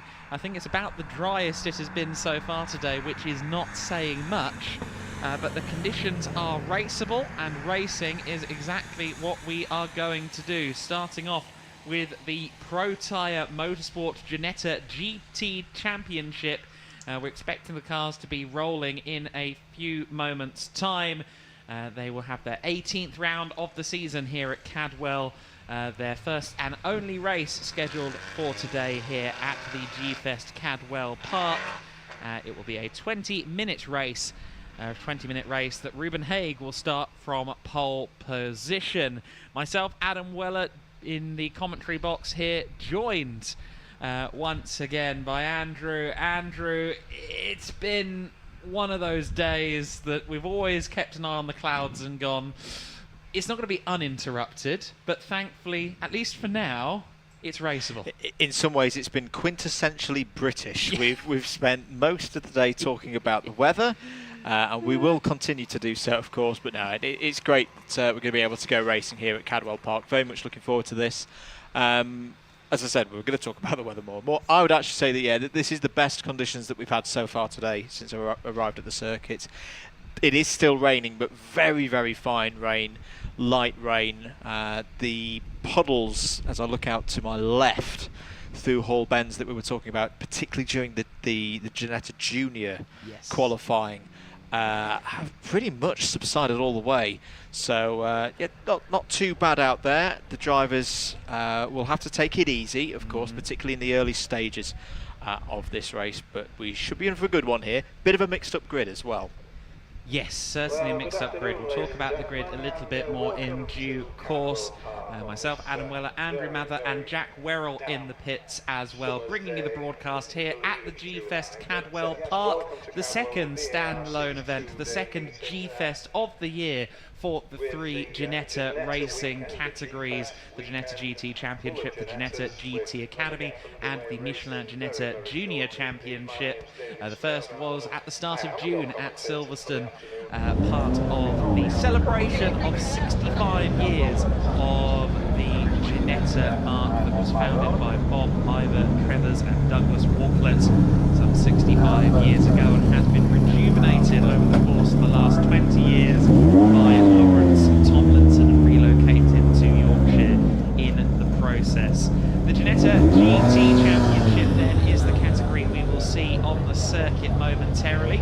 It, along with the rest of the Ginetta racing portfolio, will be organised and operated in collaboration with the BRSCC from 2024. That news breaking earlier in the week. New partnership between Ginetta and the BRSCC that's been in the works for a while. Both parties very excited to collaborate from 2024 onwards. The Ginetta GT Championship, very much the headliner, the quickest cars you will see here this weekend. The top class populated by the Ginetta G56 Pro 3.7 litre engine, 310 brake horsepower, curb weight of a little over 1,100 kilos. But they're not alone out there on circuit, because you've got the Ginetta G40 GT5, a step above the Ginetta Junior cars we see out on circuit in the hands of the youngsters. 155 brake horsepower, but just 850 kilos critically, so very light on their feet, and very well suited, I reckon, to these wet conditions as well. We alluded to it in qualifying for this category,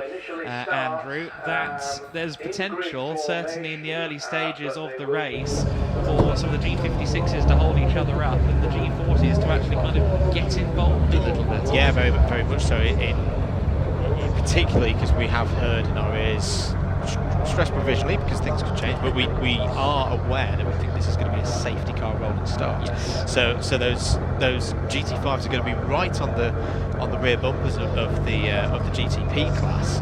So, and you never know what's going to happen on the run up towards through Coppice, Charlie's, and by the time they get up to Park Corner. So we could see some of those GT5s getting a bit further in the order. That provides some headaches, I think, for the GTP drivers. So they'll be keen off the rolling start to not make any mistakes, keep themselves in line. Yeah, absolutely right. Keeping themselves in line will be exactly what they do as they get the race underway. It will be a single file rolling start after a lap behind the safety car for this race. So we'll hopefully see the cars rolling in short order. It is going to be Ruben Haig on pole position in the number 6 car. Ruben Haig, who is not a championship contender, at least not a primary championship contender, down in 5th in the championship right now, but he is on pole position alongside Callum Davis in the number 95 car. Carl Garnett and Luke Reed populate the second row of the grid. It's that man in the 26, Luke Reed, who has been hugely impressive for Wolf Motorsport in this 2023 season thus far. 11 victories thus far in the season, and 11 victories from a total of just 17 races, so that gives you an idea of what Luke Reed has been capable of so far this season. So then, the cars are out onto the circuit. They are running behind the pace car now. And, we are going to go racing in not too long at all. Circuit closed. Well, actually no, circuit open. We weren't necessarily sure we were going racing this afternoon, but we are going to the Pro Tire Motorsport Ginetta GT Championship, heading out onto the track, and we can now take a look at the grid in full for this race. Ruben Haig starting from pole position alongside Callum Davis, as we mentioned. Very interesting front row there, two of the bright youngsters of the GT Pro category on the first row, although of course they will be single file. Carl Garnett lines up in 3rd position alongside Luke Reed. Luke Reed for Wolf Motorsport in that number 26 car. Well worth keeping an eye on him. He'll be looking to try and get win number 12 of the season. 3rd row of the grid, Colin White in the eponymous Colin White Motorsports entry. The CWS colours. 14th consecutive season in Ginetta racing for Colin White, and he will have Bal Sidhu behind him. Bal Sidhu, who has moved up from GT5s into the GT Pro car over the course of the season from G40 to G56, and we'll see how he goes in these conditions. Among the G40s in the GT5 Pro class, it is Ella Lloyd in the number 28 who leads the way, over half a second clear of Sam Harvey in qualifying. Sam Harvey, always a good adversary though to Ella Lloyd. We've seen them battle a lot this season, and we'll keep an eye on them. Row 5 of the grid, Luke Garlick in the number 71. Luke had a few issues with what seemed to be wheel damage during qualifying, and Karim Sekat rounding out the starting order.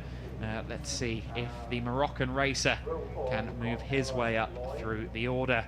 So then that is our lineup. The cars will soon get started on their formation lap, Andrew, and it's going to be important for these drivers to take in every piece of information they can glean. They will have already noticed, no doubt, that stream coming out of the final corner out of Barn that was there all day long in so far has now dissipated. It's not, well, there's still a little bit of standing water there, but it's nowhere near as bad as it was earlier on. I think they'll find that is the case pretty much across the circuit.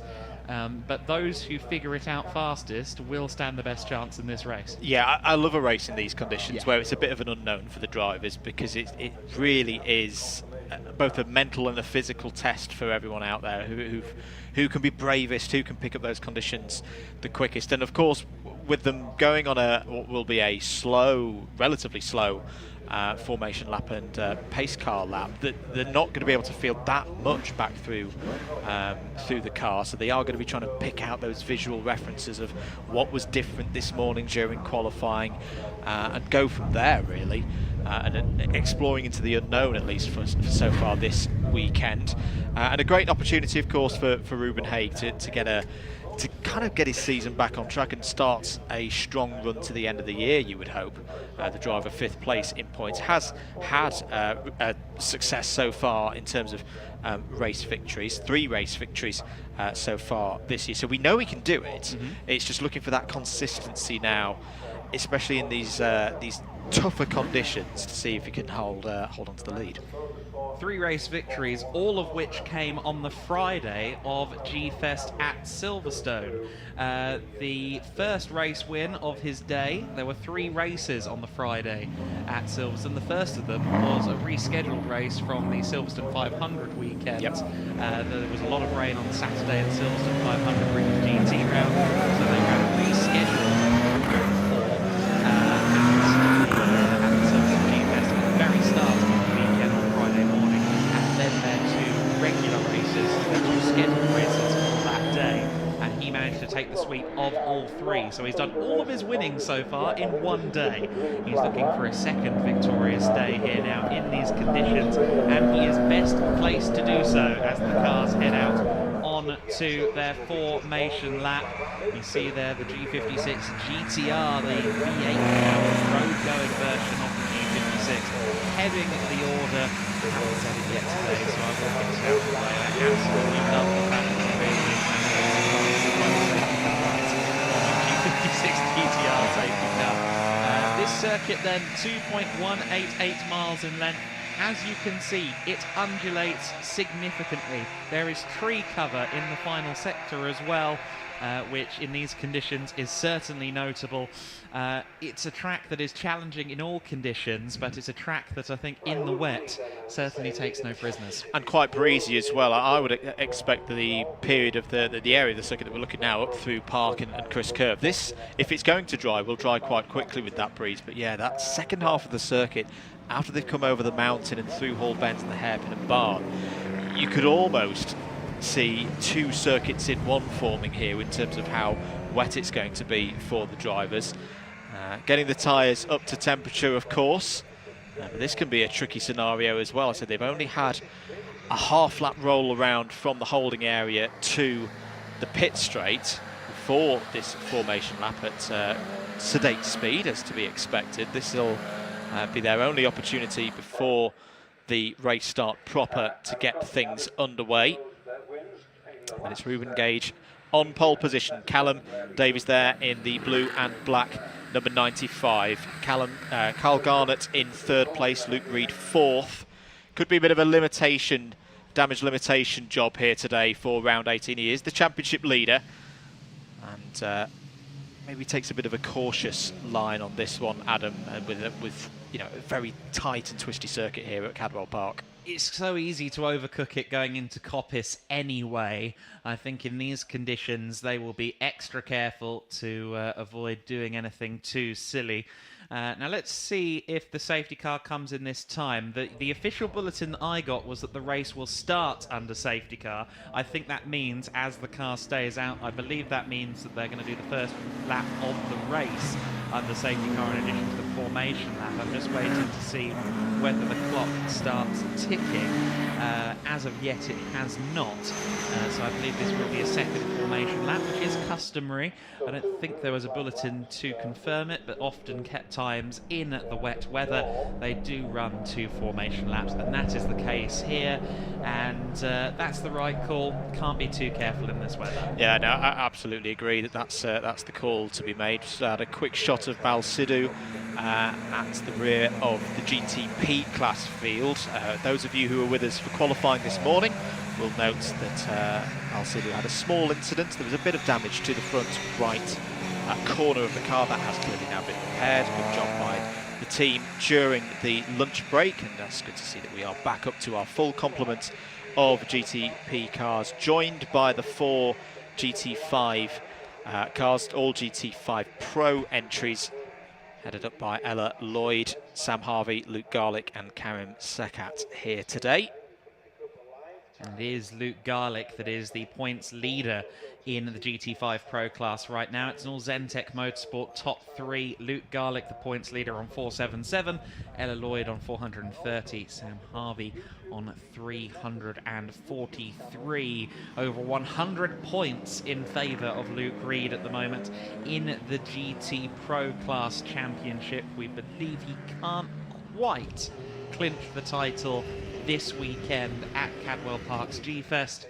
However, he could well set himself up for a fairly pressure-free weekend at the Brands Hatch Grand Prix circuit with good results, good scores here today. Should be noted as well that there was several different approaches to qualifying this morning. A few drivers opting to do as little track time as possible. Colin White got a lap in and that was it. Didn't want to risk too much in the adverse conditions we had this morning. However, of course, no replacement for track time, and some of the other drivers will have had more experience, have more information in their heads regarding the wet conditions here at Cadwell. The lights are out on the safety car then. The G56 GTR is heading to pit lane. The field coming through the Hall bends and toward the hairpin. Barn corner, the last turn that the safety car turns into now. And now, control over the field belongs to Ruben Haig. Haig in the number 6 car has already pulled the pin. We are already racing, and Ella Lloyd has done much the same as well among the G40s. The Pro Time Motorsport Ginetta GT Championship is go for 20 minutes of racing around the very wet Cadwell Park circuit. All 10 cars cleanly out of the final corner. Hopefully everyone okay through Coppice as well. All of the G56s managed to stay on terra firma, and it is Ruben Haig that leads the way. Narrow circuit this, overtaking could be at a premium, and with the single file start as well, it's going to take a little bit of effort for anyone to draw close enough for a move in the early stages. Absolutely, Adam, and the added challenge here, of course, the spray. This is the first time that a number of the drivers might have experienced this. Though in qualifying, they all got themselves in their own bit of space round circuit. We saw a lot of the GTP drivers holding back for a couple of laps to make sure they had a clean run. Clean run for Ruben Haig, of course, at the front of the order. But for Davies, Garnett, Reed, White and Sidhu all behind. They'll just be taking it nice and steady at the moment, trying to find out where their best opportunities are. It's been a good start as well for Ella Lloyd, still leading there in the GT5 Pro category with the number 70 of Sam Harvey, not too far behind Luke Garlick and Karim Sekat completing the field. There is Bal Sidhu in the number 16, so just taking it nice and steady is here through the second half of the course. Now this is going to be the interesting bit for me, Adam, because this is where we now go, yes, slower speeds, but it's the portion of this Cadwell Park circuit where you've got the trees overhanging, holding that moisture there longer. So always a bit of a slide there for Carl Garnett in the number 60 car. It's clearly a little bit trickier here for the drivers in terms of grip. Yeah, the circuit here at Cadwell Park bends to the landscape's will, and that's most evident in the final sector. Very tricky in the best of conditions. We saw just in a flash, we didn't quite catch all of it, but at Mansfield, the last corner before they head towards the mountain section of the circuit, Ella Lloyd went a little bit wide, didn't lose any positions, but was very close to the grass, taking the wide line. Sam Harvey then watching with interest just behind in the GT5 Pro battle. Callum Davis certainly watching with interest in second place here in the overall scrap. Ruben Haig will be keeping an eye on Davis in that 95. Davis, one of the younger stars on the grid, 16 years of age. Callum Davis turned 17 in December, and he will be, I think, just fresh off of his GCSEs. I hope he got some good grades. If he can follow that up with a win at any point this weekend, I'm sure that would be delightful for him. Absolutely. 17 and a quarter minutes of this race to go. Ruben Haig has it under control at the moment as they go over the rise, over the mountain once again. And it's definitely these top two pulling away at the moment from Carl Garnett. I wonder if that is a bit frustrating for Luke Reed. He'll be seeing his two biggest rivals in this race galloping away at the front of the field. But again, overtaking at a premium at the moment in these conditions. Can he find a way through? Garnett and Reed very close together. Luke Reed, 29-year-old, graphic designer by trade, but he's very much proved himself a handy racer in the last few seasons of the Ginetta GT4 Super Cup as well as this Ginetta GT Championship. Now, Reed was very close to Carl Garnett as they came across the start-finish line. I don't think a move was made into Coppice, but we need to really check in on that third, fourth place battle. Lloyd and Harvey coming up as the GT5 Pro leaders. So it is still Ella Lloyd there at the sharp end of the GT5 order. Harvey and Garlick leaving Karim Sekat behind at the moment among the GT5 pros. There is Ella Lloyd then, managing the situation well at the moment, but as always, the scrap is very close in GT5. It is indeed. Pace is getting better out there, Adam. As to compare back to the qualifying session earlier, pole was a 1 minute 41. We're already into the 1 minute 39s for Ruben Haig at the front of the order. That was a really good second lap from the race leader, now 1.5 ahead. Here is the battle for 7th place overall, first in class. Lloyd taking a defensive line there at the top of the hill through Park, having to work hard but soaking up that pressure here in the wet conditions at Cadwell Park. But I've got to say, Sam Harvey looking a touch quicker at the moment than the race leader in class. But now heading into this trickier part of the circuit for overtaking. Through Mansfield they go. Not too far behind as well is Luke Garlick there, third place in class. Yeah, certainly Garlick keeping an eye as well as Karim Sekat. He's a long way back from the top three. Meanwhile, Luke Reed not at all far back from Carl Garnett. Third and fourth place in lockstep at the moment. Carl Garnett being challenged here by championship leader Reed. It's not make or break for Luke Reed. He just needs to get points on the board for the rest of this season, and the championship is effectively his at that point. However, he's a racing driver, and there's a podium at stake, yes. So brace. Yeah, and always going to switch back here to the inside. That's a beautiful move by Reed on the inside through Park. Showed a bit of a dummy there to Carl Garnett. Brave stuff from the championship leader. That's him up to third. Third place, very nice move there coming up to Park. Sold the dummy, went left then right, and Carl Garnett will now watch, keep an eye on Luke Reed, maybe try and pick up some information about where he's quicker and mount a challenge in return. Luke Reed, however, will now be eyes forward, looking at Callum Davis. Some 2.8 seconds up the road is the second place man in the number 95. Luke Reed, though, up to P3. He will be delighted with that. He will feel as though he could have done better in quali, I think. He's obviously taken so many victories already this year. He knows he's capable of running at the front this year in the Ginetta GT Championship, but it's been a good recovery thus far. Ruben Haig, then, your leader, also with the fastest lap, a 1:39.586 on the lap previous. 13 minutes and change left to run here in this race. And let's see if Luke Reed can make any more progress. See, indeed. Well, I'm just going to keep an eye on the sector times, down into a 40.9 through the final sector. This will be the real telling lap, I think, for Luke Reed as they head on to lap 5. Middle part of this race to see what kind of pace has he got. Doesn't want to overcook it too much, though.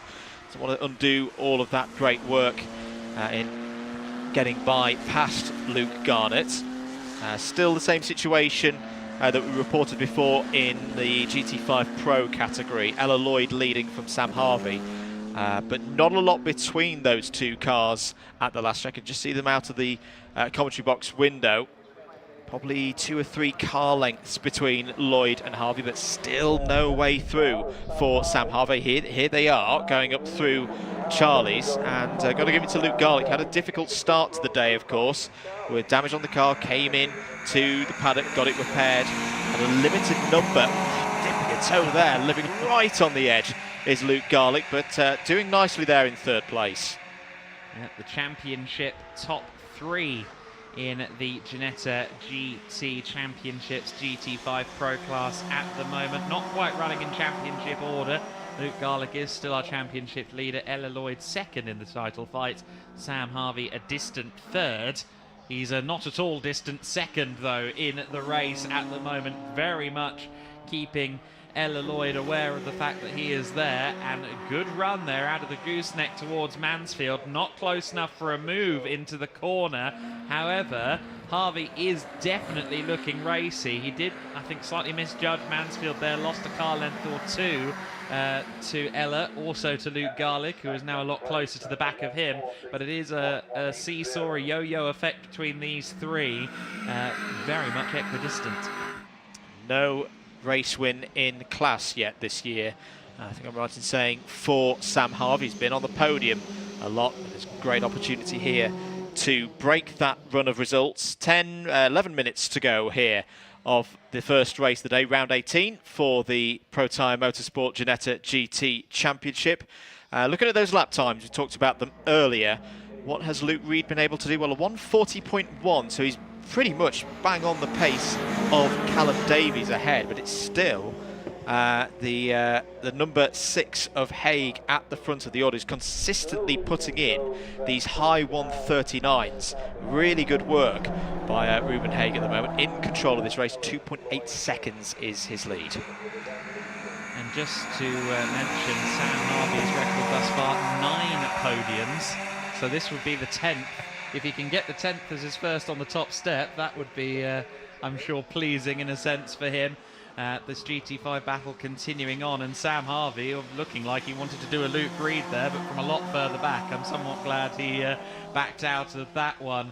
But Ella Lloyd definitely under significant pressure here, but we've seen this a lot this season. Ella often finds herself heading the queue, and she's very good at managing the situation. She goes defensive, yes, but only when absolutely necessary, and that's something you don't see a lot.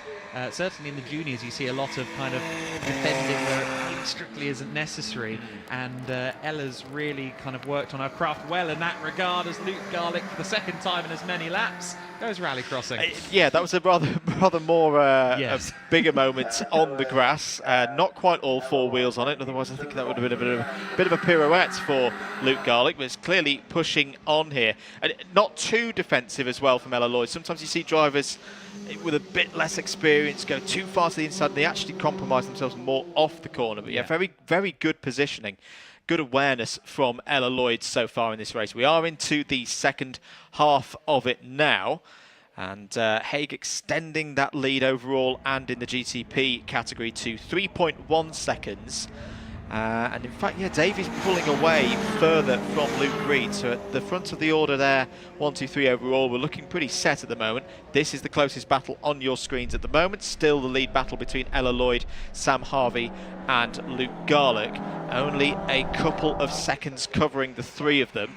Can Ella Lloyd keep it together here, as she's done so far in this race for the remaining 8.5 minutes?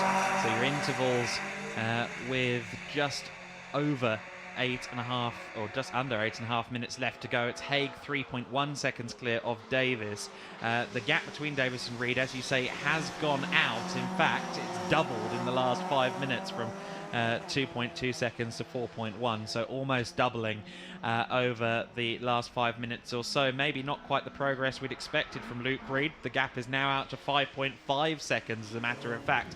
So Davis seems to be finding the pace at the moment. He's just a couple of tenths off the leader's pace as well. Luke Garlick is just a couple of tenths off the bumper, though, of Sam Harvey as they come out of Mansfield.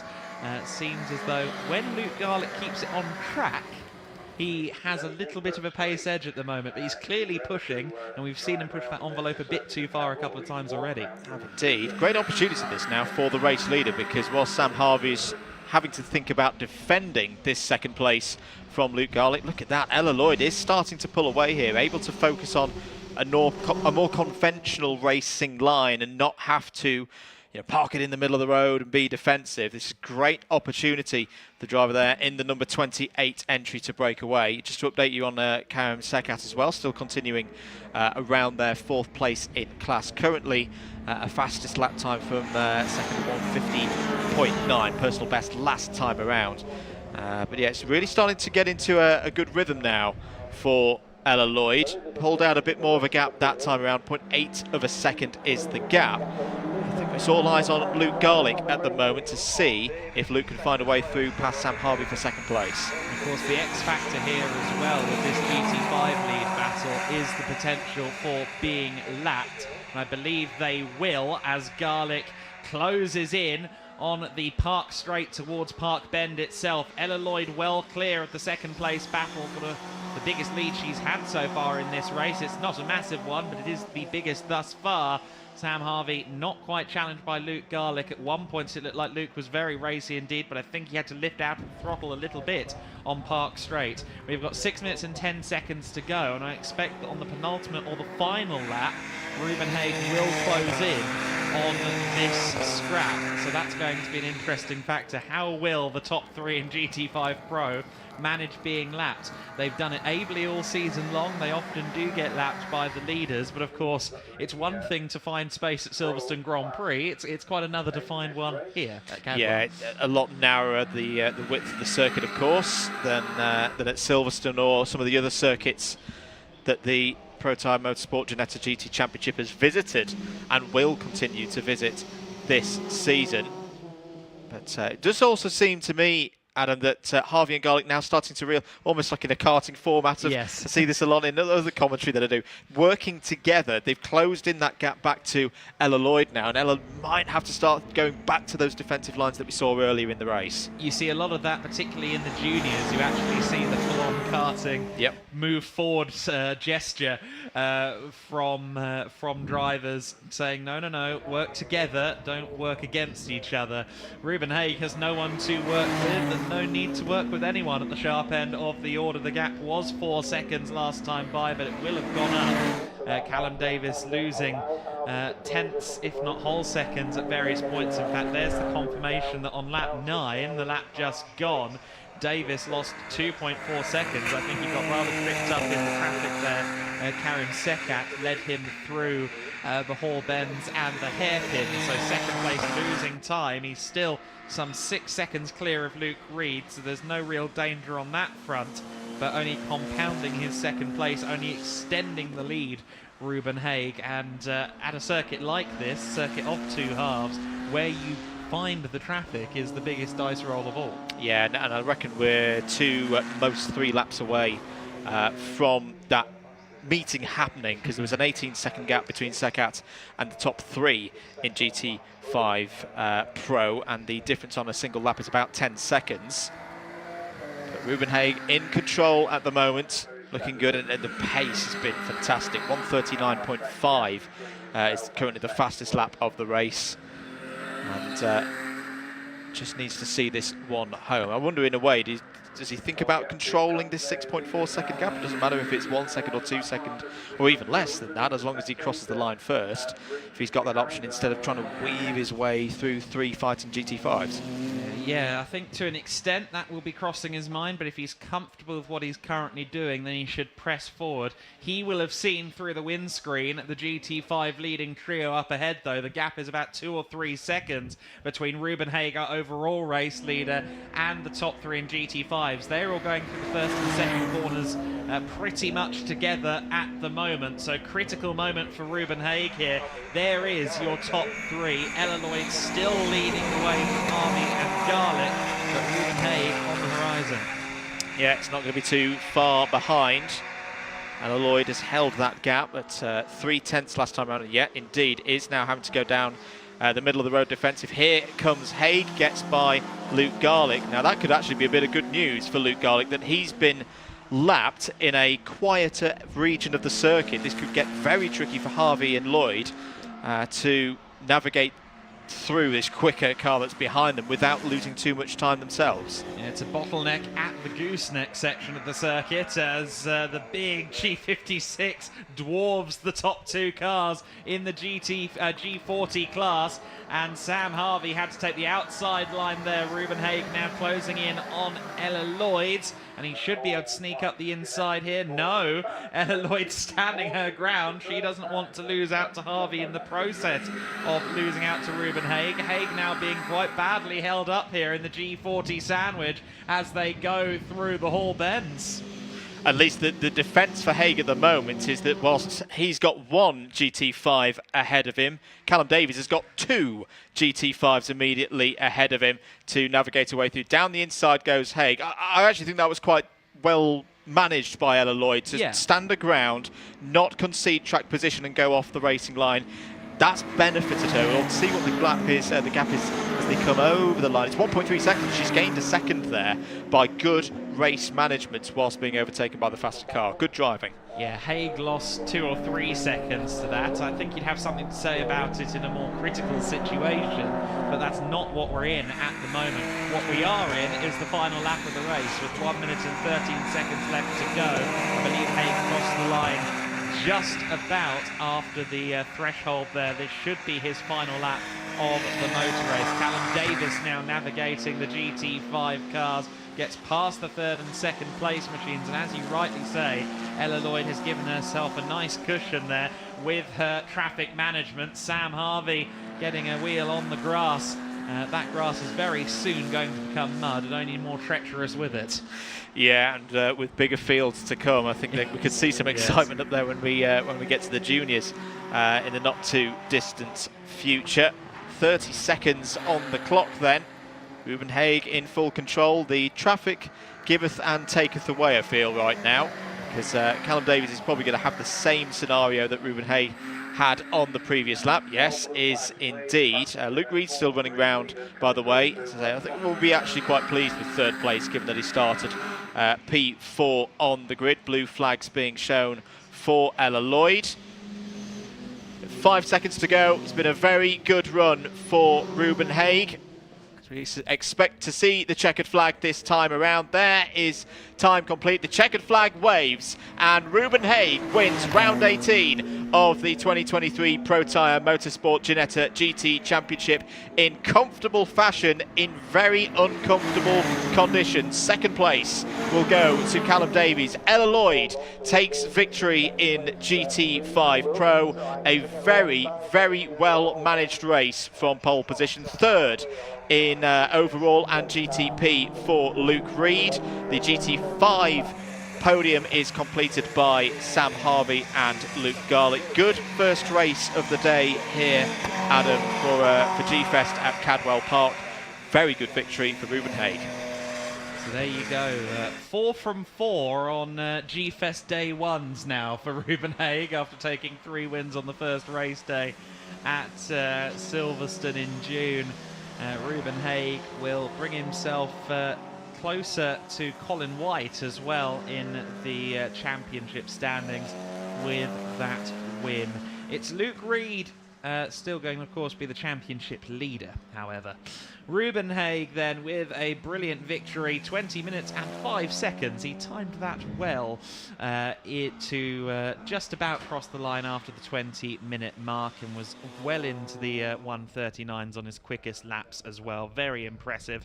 Ruben Haig, your winner by 8.8 seconds over Callum Davis. Luke Reed rounding out the podium in the number 26 car. Carl Garnett, of course, running third early on, but Luke Reed managed to find his way by just before the halfway mark. Colin White rounding out the top 5 with a measured performance. Bal Sidhu continues his learning curve with the Ginetta G56 Pro in less than ideal conditions, but will be happy to register a 6th place finish. Ella Lloyd taking 7th place overall, but more importantly takes the GT5 Pro class victory in the number 28 car. That will bring her closer to Luke Garlick in the championship as well. Sam Harvey taking 2nd place ahead of Luke Garlick. Karim Sekat, our 10th and final finisher on the timing screens. Great job then from everybody in these tricky conditions, in these ever-changing conditions, to manage the car, manage themselves, learn, and we really didn't see much in the way of the kind of typical wet weather shenanigans. We didn't, but at the same time, the drivers were clearly pushing, especially those early stages, to establish themselves in their different race situations. I mean, the move from Luke Reed that we saw at the top of Park, that was a fantastic bit of driving. But yeah, from from front to back in the whole field. Everyone managed that race very well. It's not been easy for them, of course, waiting to see whether they're going to be able to get out this afternoon. You know, I've done a little bit of racing myself. Sometimes in these conditions, you just want to get it kind of over and done with. Yes. But no, very, very good stuff from everyone there in the Pro Time Motorsport Ginetta GT Championship. 2 more races for them tomorrow. But for now, let's head down to Jack in the paddock. Yeah, so hello everybody, and welcome to a very slightly drier Cadwell Park. Not quite as wet as it was this morning, but managing the conditions very, very well. It was Ruben Haig. Ruben, how did you find it? It was quite difficult really. The conditions were obviously, Cadwell being a tough track, keeping it on the circuit's one thing, and thankfully we were able to do that and bring home the win, so it's been great. Yeah, it looked like you were managing the conditions well. I think more importantly, managing the traffic, that's where we saw you build that gap. Do you think that was what set you apart on quite a skinny circuit like Cadwell? Yeah, definitely. We knew that a multi-class racing here on Cadwell being such a tight track was going to be difficult. Thankfully I just timed the traffic relatively lucky today. Got held up a little bit, but it wasn't too bad. So yeah, that helped me build the gap, and from there it was just putting decent laps in and bring the car home. Great stuff, congratulations. Thank and you. best of luck. Cheers. So we'll see who else we can grab a word with. We've got our GT5 winner currently over here in the scrutineering bay, Ella Lloyd, of course. Ella's been competitive all season, always been battling away, just obviously having a chat with a couple of the other drivers. So we'll grab Ella over here. Ella, congratulations. It seemed like today, again, we mentioned it with Ruben, it was the traffic management that really set you apart. I think you gained a second just by managing that traffic well. Do you think that was really what gave you that time in hand? I don't know, it was a pretty difficult race, but I think just because it's such a tight track, I think just staying to the inside really just did it all, to be honest. And what about the conditions? We've spoken to a couple of drivers about them. How did you find them? Because it's not the most powerful car in the world, but it, like we've said multiple times today, it handles the power well. Was it a little bit slidey or a bit of fun out there as well? It was a little bit slidey, but the conditions were so much better than qualifying earlier, so yeah, it was good. Great stuff, congratulations Ella. We will try and grab a word with another driver. Who do we have? We'll grab Colin White. Colin, are you alright for a chat? Just a quick one, just a quick word. No stranger to Ginetta. I think it was, how many years is it in? 13 years? 14 consecutive seasons this season. That experience must help in the wet. How did you find it? Well, I've never been here when it's been raining, so I've only come once before, about 20 years ago. So it's good to drive around the track. The track is very, very interesting, but when it rains, there's lots of puddles that comes across, well, rivers comes across the track, so that's quite difficult. And once you go through that sort of spray, you can't see to make a move on your guy in front. So it's about being steady and finish the meeting with a car still. And obviously, like you mentioned, 20 years away from Cadwell Park, do you think re-attaining that track knowledge and learning the conditions and learning how the car will react to the conditions, do you think that's helped you maybe for momentum throughout the weekend? No, because I said I haven't been in the rain before here, so we didn't know where all the track, all the slippery bits. We always know it's slippery under the trees on a Sunday morning. You always got to be careful of that because of the leaves and everything. But it is a very, very interesting track, and the practicing on the Friday was absolutely brilliant because it was lovely weather. And the previous time we come in, like a few months ago, we come in here, and that was absolutely great. You know, what a terrific day out. Now it's difficult, but then we're all the same, so it's all part of the racing. Great stuff, congratulations and best of luck for the rest of the weekend. So we will try and grab a word with one final driver. This will be Callum. Callum, obviously P2 in class. It seemed like that you were close throughout the race. You were close with Ruben. Was it traffic or was it a mistake? What was it? Well, it was a bit of a tricky start. I've never done a proper safety car restart, so that was a bit difficult to get to grips with, but I think Ruben overall just had the better pace. I think it was just a few tenths each lap and it kept getting, so he just got quicker and quicker, but I saw he was pulling away, so I just kind of backed off and thought I'm better off to finish, get the championship points and just keep it on the black stuff. So I saw I had a big gap behind me. I pulled away from Reed and Garnett quite a bit, so I backed off a little bit, so I think that's why Ruben started to pull away quite a bit. And do you think valuable knowledge gained for tomorrow? Yeah, definitely. If it's wet tomorrow, hopefully with a standing start, we can get into the lead and stay there. So great stuff. Congratulations and best of luck.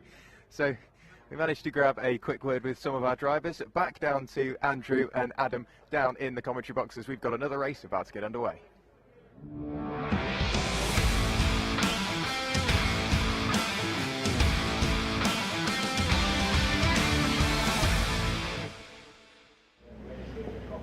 The Michelin Ginetta Junior Championship next up on the circuit then. As you can see, same procedure. Expect they'll have 2 formation laps as well as we saw previously with the Ginetta GT Championship. The story of the season so far has already continued today with Freddie Slater in that number 7 car on pole position. He was well clear, the better part of 2 seconds clear in qualifying this morning. Has already taken the record number of victories across the season, 14 thus far. Smashed the record at Snetterton, and we'll be now trying for some more victories here at Cadwell Park. Of course, as we've alluded to earlier in the broadcast as well, had a very successful run a couple of weeks ago in the FIAKZ karting, and adds another championship to a significant karting CV, but will now be looking to potentially, if things go very well for him, secure the championship this weekend here at Cadwell. It's a long shot.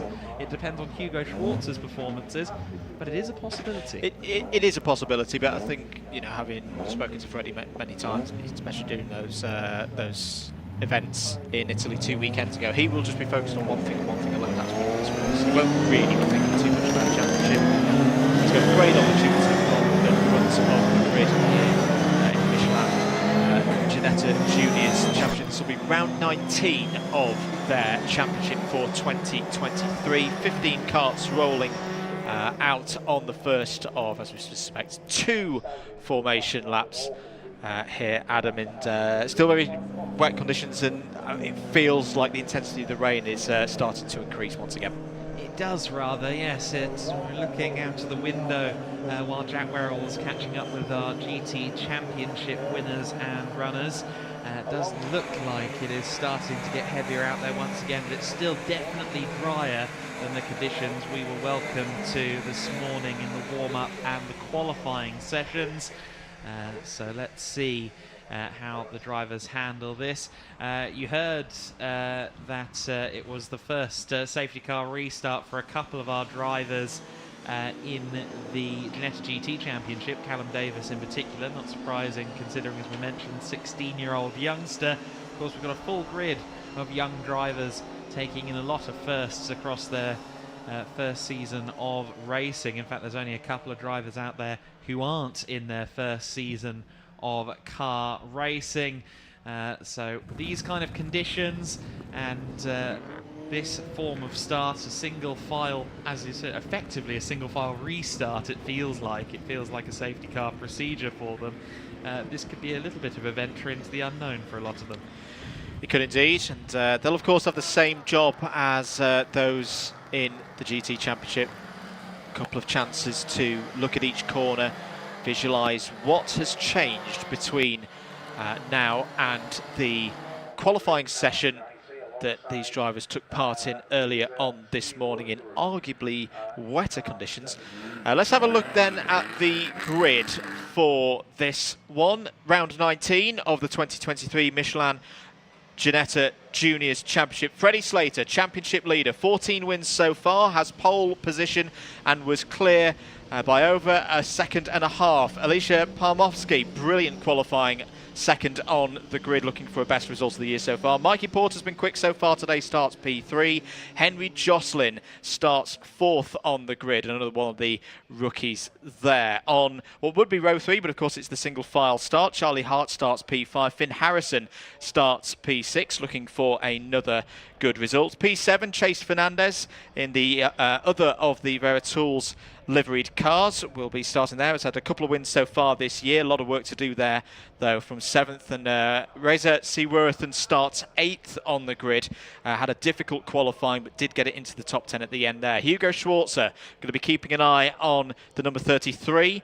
Second in the championship at the moment, starts this one from P9. Luca Hopkinson will start inside the top 10, the number 48 there on the 5th row of the grid. Mackenzie Douglas starts 11th. Felix Livesey, building on experiences from earlier in the season, will start this one from 12th place on the grid. Edu Robinson will be 13th on the grid, ahead of the number 47 of Harry Moss. The 15 kart grid is then completed by the number 23 of Holly Mile. That is your grid, Adam, for round 19 of the 2023 Michelin Ginetta Juniors Championship. This should be a good one. This is going to be a very interesting race.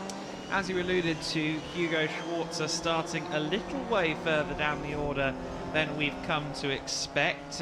Hugo has been up there and challenging all season long, but starting down in 9th place, certainly suboptimal for the driver from Cologne, Germany. I personally had high hopes, as did he, for his fortunes here at this circuit. The Cologne, Germany native very much grew up in the ambience of the Eifel Mountains at the Nürburgring, and he was very keen to come here to Cadwell Park. Felt like it was a type of circuit that might suit him, but of course very much not trial by fire but trial by water this weekend.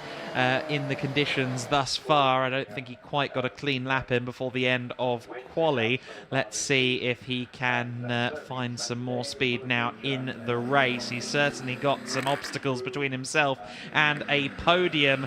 Keep an eye on Alicia Palmovsky. She's got a little bit more experience in cars than most of those around her. She's one of a few drivers not to be in the rookie category this season. Freddie Slater, though, is controlling the pack as they wheel their way through the hall bends and towards the hairpin. Slater will pull the pin, I'm sure, any moment now, and there's a little bit of bumping going on. That was Felix Livesey giving a little bit of a tap to Mackenzie Douglas just to let him know he hasn't in fact disappeared. I'm sure Mackenzie was aware. Freddie Slater sets himself up nicely for a good run out of the final corner. Out of Barn they go, and down the main straight once again toward Koppis. Alicia Palmovsky not caught napping by any means, but Slater managed that well. A car length or two pulled out already as he approaches Koppis for the first time as the 19th round of the Michelin Ginetta Junior Championship gets underway. Yeah, really good start there from those at the front of the order. The rest of them struggling perhaps with the spray as they climb up the hill to park. This is really the first time that the drivers will get to know how this part of the circuit is driving now that the safety car has returned to pit lane. Porter already looking like he's good for a move up the inside into second place, but good coverage there from Palmovsky. But another switchback, well, look at that, that's similar to what we saw from Luke Reed, but Palmovsky holds it round the outside. Brilliant defensive work from the Elite Motorsport driver, holding Porter there back in third place, but a good attempt there by Mikey Porter, asserting what he wants to do in this race. Adam, say 5 second places so far this year, wants to take the opportunity here to at least get a 6th, maybe more. Yeah, absolutely right, but he's now under fire from the driver of the number 26. Jocelyn fancies a go.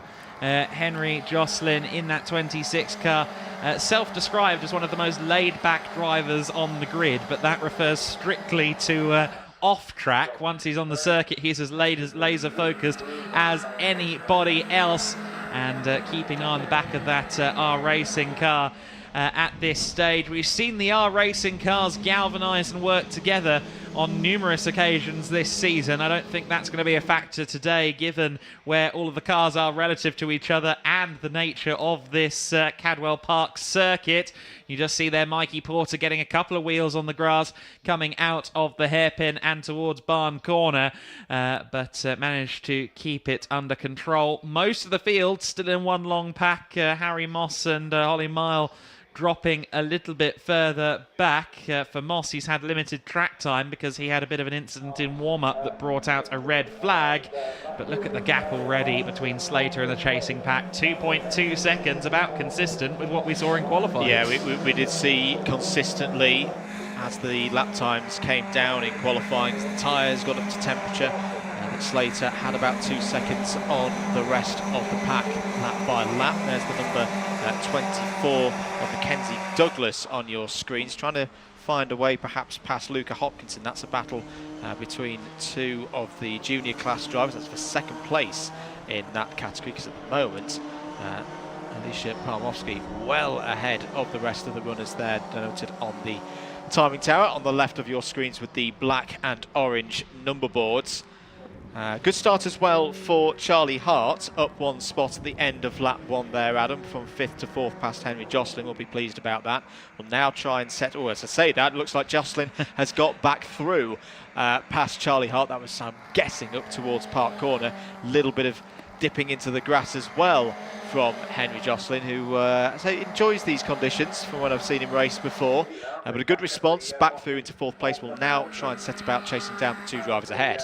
And of course, for the first time this year, Charlie Hart sees Finn Harrison in his mirrors and goes, ah yes, my teammate Finn Harrison has moved over to Elite Motorsport.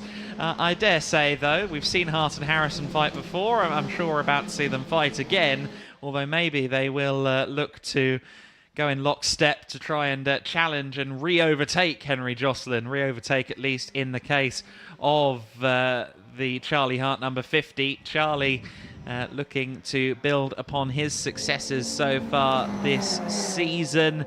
No wins as of yet, but a quartet of podiums achieved by the youngster. Hugo Schwarzer was side by side further back in the pack as well. So Hugo Schwarzer trying to make some moves up the order. Let's see where he is. He is just behind the number 90, so he's, I believe, all the way up in 8th place now. He's managed to get past Racy Swarthan just after the start-finish line going into the first corner. The young German starting to make moves up. Yeah, that was a really well-committed piece of driving from Schwarzer. Had to get off the racing line. Is once again up to Park. Porter having a think about trying to get past Alicia Palmowski, but Palmowski, similar to what we saw from Ella Lloyd in the first race earlier on this afternoon, just parking in the middle through the through Park Curve at the top of the hill, defensive enough to hold onto position but not be too slow coming down from Chris Curven towards the gooseneck.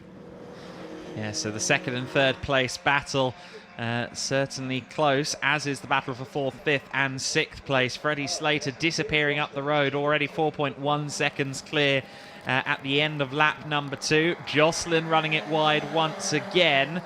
Chase Fernandez looks like he's falling off the back of Finn Harrison a little bit, so he's the next target for Hugo Schwarzer in 8th place. Let's see if Schwarzer can scrap with Fernandez. Fernandez has taken a victory. He's taken 2 victories this year against Hugo Schwarzer's 1. Of course, Fernandez, the Ginetta Junior Scholarship winner at the end of 2022. This season of racing is his prize, and he's been using that to good effect already. A little bit sideways, though, for Hugo Schwarzer. Tried to get the car stopped for the hairpin, and just as soon as he gets his 8th place, he drops to 9th, maybe even 10th, because his compatriot is now alongside him. Good scrapping here, but not the scrap that Hugo Schwarzer wanted. He's having to stave off Douglas in the 24. No, this was not the kind of day that Hugo Schwarzer would have been expecting. And just to note as well that Douglas has got past Hopkinson, so that's a change in the overall standings, 10th place overall, but also second in the junior category. Douglas now looking like there could be an opportunity here for more. Schwarzer, let's say, that's a really good run through Coppice. And Charlie's once again back with Palmowski and Porter, and it's like a repeat, or is it a repeat? Looking down the inside now is Porter. Palmowski gives room. Good defence again from Alicia Palmowski, holding that outside line, Adam, finding some grip on driver's left and retaining onto second place. It was almost an exact repeat, if not of the previous lap, then certainly the one before it. Very, very exciting and fun to watch between these two in the battle for second place. Charlie Hart still there with Henry Jocelyn as well. Looks to the inside as they approach Mansfield Bend. Can't quite get it done there. Of course, Hugo Schwarzer, Mackenzie Douglas are actually four opposing teams. Douglas in the Fox Motorsport car. It's very similarly liveried, but from a different stable. Hugo Schwarzer has retained 9th place by the looks of it, but after that mistake he made, he will be kicking himself. Meanwhile, look at this scrap here with Finn Harrison under pressure from his former teammate Chase Fernandez. Fernandez fully committed side by side through the Hall bends, and Fernandez gets through there. Just had a surge of momentum as everybody kind of closed in on each other coming up the mountain. Fernandez managed to pick his way through very nicely. Yeah, that was a determined piece of driving by Chase Fernandez. Knew he'd have the inside line for the second part of the Hall bends. The left-hander just held it in there. As now the rain really is starting to come down, at least here at the top end of the circuit. This is going to be an even bigger challenge for the drivers with 12 minutes of this race remaining. Freddie Slater leads by 7.7 seconds at the end of lap number 4 ahead of Alicia Palmowski. Third for Mikey Porter. Here they are, second and third, battling once again as they head up towards the top of the circuit. This is where we've seen Mikey Porter be very, very strong indeed. But so far, Adam has not been able to find a way past the number 21 there and remains in third place. Yeah, still nothing doing in the battle for second place for Mikey Porter. Rain definitely coming down more at this section of the circuit that we are in, up at Mountain, as you suggest. Doesn't look like it's strictly there yet through the first few corners of the lap, as Porter once again closes in on Palmowski as they go through the gooseneck section. Of course, this is 2.2 miles of circuit, but it's 2.2 miles spread quite widely across the Lincolnshire countryside. So what greets you at one corner may quite significantly contradict what you've seen at another. Palmowski, though, at each and every corner, keeping Mikey Porter at bay. Porter trying to get a look to the inside as they approach the mountain section of the circuit. Palmowski keeping control of the situation, but you can see as they come through this time significantly more standing water than there was at the start of the race through this particular section. Yeah, and generally we're now starting to see sector times dropping. So Slater, who's, for reference, fastest lap so far, 1 minute 55.8. Last time around a 1:56.5, and he's not setting green personal best sector times on our timing screen here in the commentary box. As down the inside, Charlie Hart looking there for fourth place alongside Henry Jocelyn, and didn't quite make that work. So Jocelyn making the outside line in these wet conditions be the better line as you're going onto the long straight there. Holds on to fourth place, but good attempt there from Charlie Hart. Yes, good attempt. Let's see if he can make it stick anytime soon. Hart now under pressure from Chase Fernandez. Of course, it was Finn Harrison on the bumper of Charlie Hart. It was Charlie Hart's new teammate on his bumper. It's now the similarly liveried car from the Assetto Racing stable in the hands of Chase Fernandez.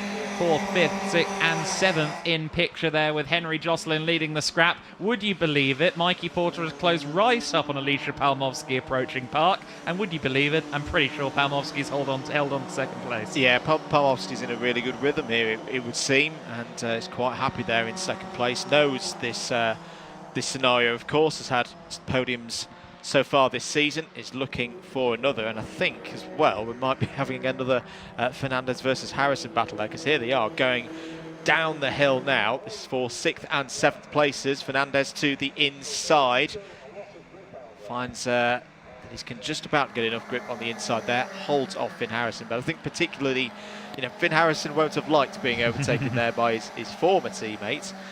Wants to find a way back through the next possible opportunities, going for a wider line as they go up over the top of the mountain. This is where they changed positions not too long ago in this race.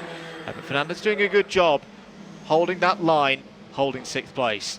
Hugo Schwarzer once again closing in on Razor Swarthen as well. Of course, he's already done that once. He's gotten past the 78 car on one occasion previously, but then made an error a few corners later. It was, in fact, right there at the hairpin where he made the error. Meanwhile, Finn Harrison to the inside of Chase Fernandez through Balm, the last corner, and Fernandez is sent off track there. A little bit of a hip check between the two parties, and Chase Fernandez is dropping through the order. He was sixth last time across the line. He crosses the line now in 9th place. He won't be pleased with that. Won't be pleased at all. Also won't be pleased, just the same as all the other drivers out there. The rain is getting heavy. You can see that from the level of spray coming off the back of the cars now. Very, very tricky conditions. Again, everyone, I would say, at least a second and a half off their best lap time so far. 7.5 minutes to go. Palmovsky defends again into Park. I just wonder as well if this chasing group, if they can work together a little bit more, they could close in on Palmovsky and Porter, make their lives a bit more difficult in the latter stages of this race. Quite possibly, yes. Obviously, Freddie Slater, we haven't mentioned him in a while. He's checked out. He's 11.5 seconds clear of the Palmovsky and Porter battle at the sharp end of the order. But that battle for fourth back could very much become a battle for second downwards if things continue in a diplomatic and collaborative fashion. However, that wasn't collaborative from Razor Swarthen just now. He looked to the inside of Finn Harrison at Mansfield. And I get the feeling that Swarthen has seen enough and wants to try and get past Finn Harrison. One car off circuit there.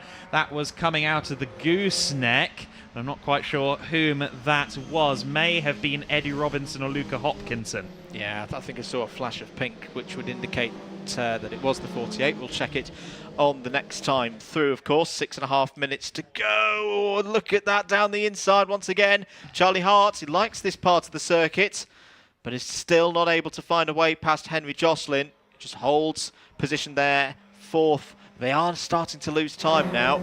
Palmovsky and Porter getting away. Hart really close now, almost pushing Jocelyn up towards Coppice.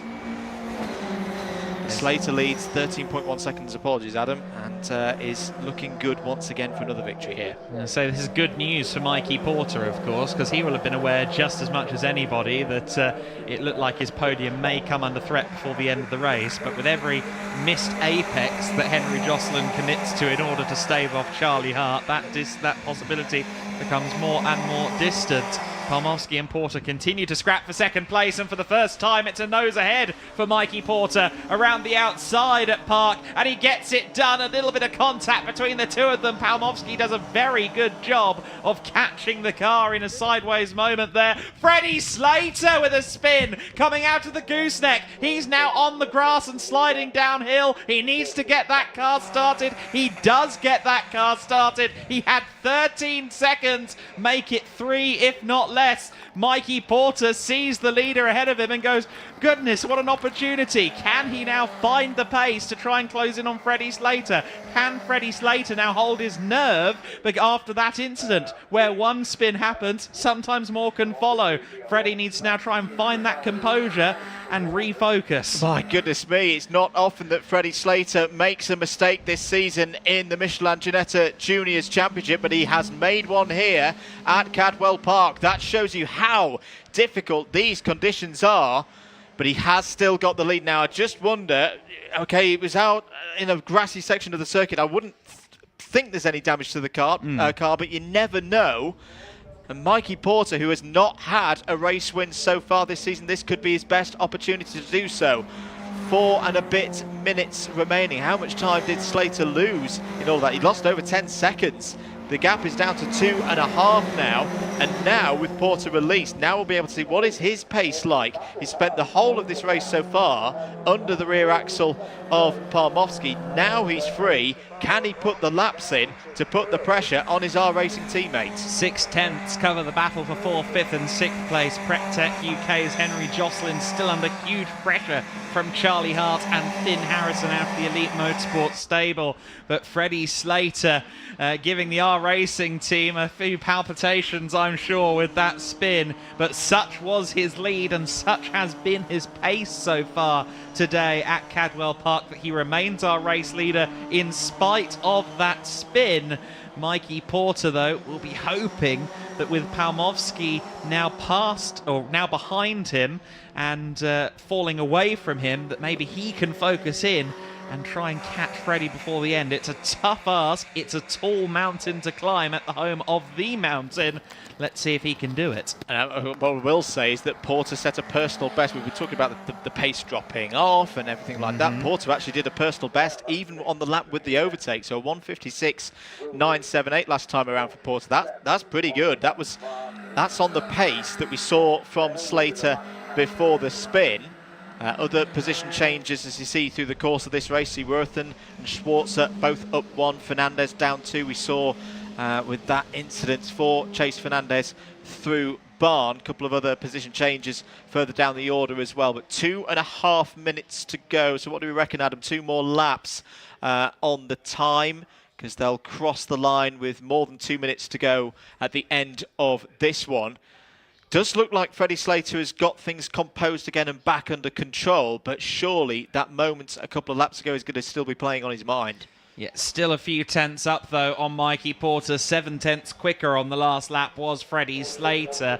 I'm sure he'll be taking it a fraction easier than he had done prior to the spin, but Freddie has zoned straight back in to where he needs to be and is once again extending the lead over Mikey Porter. Henry Jocelyn with no such luxuries in at the battle for 4th place. Jocelyn from Hart, from Harrison, your 4th, 5th and 6th place battle separated still by about 6 or 7 tenths of a second, but Freddie Slater with a rare slip and an even rarer slip, the kind that doesn't cost you a win. I'm still in shock. I know. I've seen him race so many times over the last few months. I don't think I've ever seen. But again, the coolness of his character that he's got back on with things here under such adversity. 1:20 to go. So as we say, I do think they'll get round. And a cross-start finish with another car off in the wall. I think it's either Fernandez or Harrison. It's Harrison. It's Finn Harrison, who was in 6th place, has gone off at the top of the circuit. He's recovering back onto track now, but surely, Adam, there's going to be damage to the left-hand side of his car. Yes, it doesn't look like it's tracking straight and true. The number 38 of Finn Harrison has been bitten by the bug that is the rain, and you can see some of the damage to the wing mirror and the left side of the car in general. He will be demoted right down towards the back of the pack. I think he'll be running 11th at the moment. Unfortunate for him. 30 seconds left on the clock, though.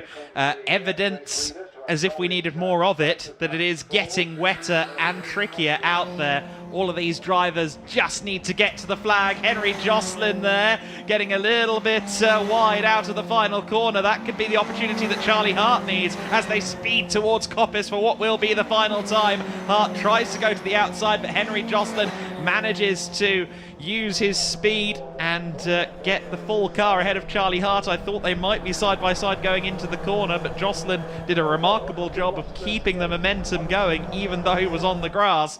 Jocelyn still in 4th for now by a thread. But as I say, the conditions so tricky out there.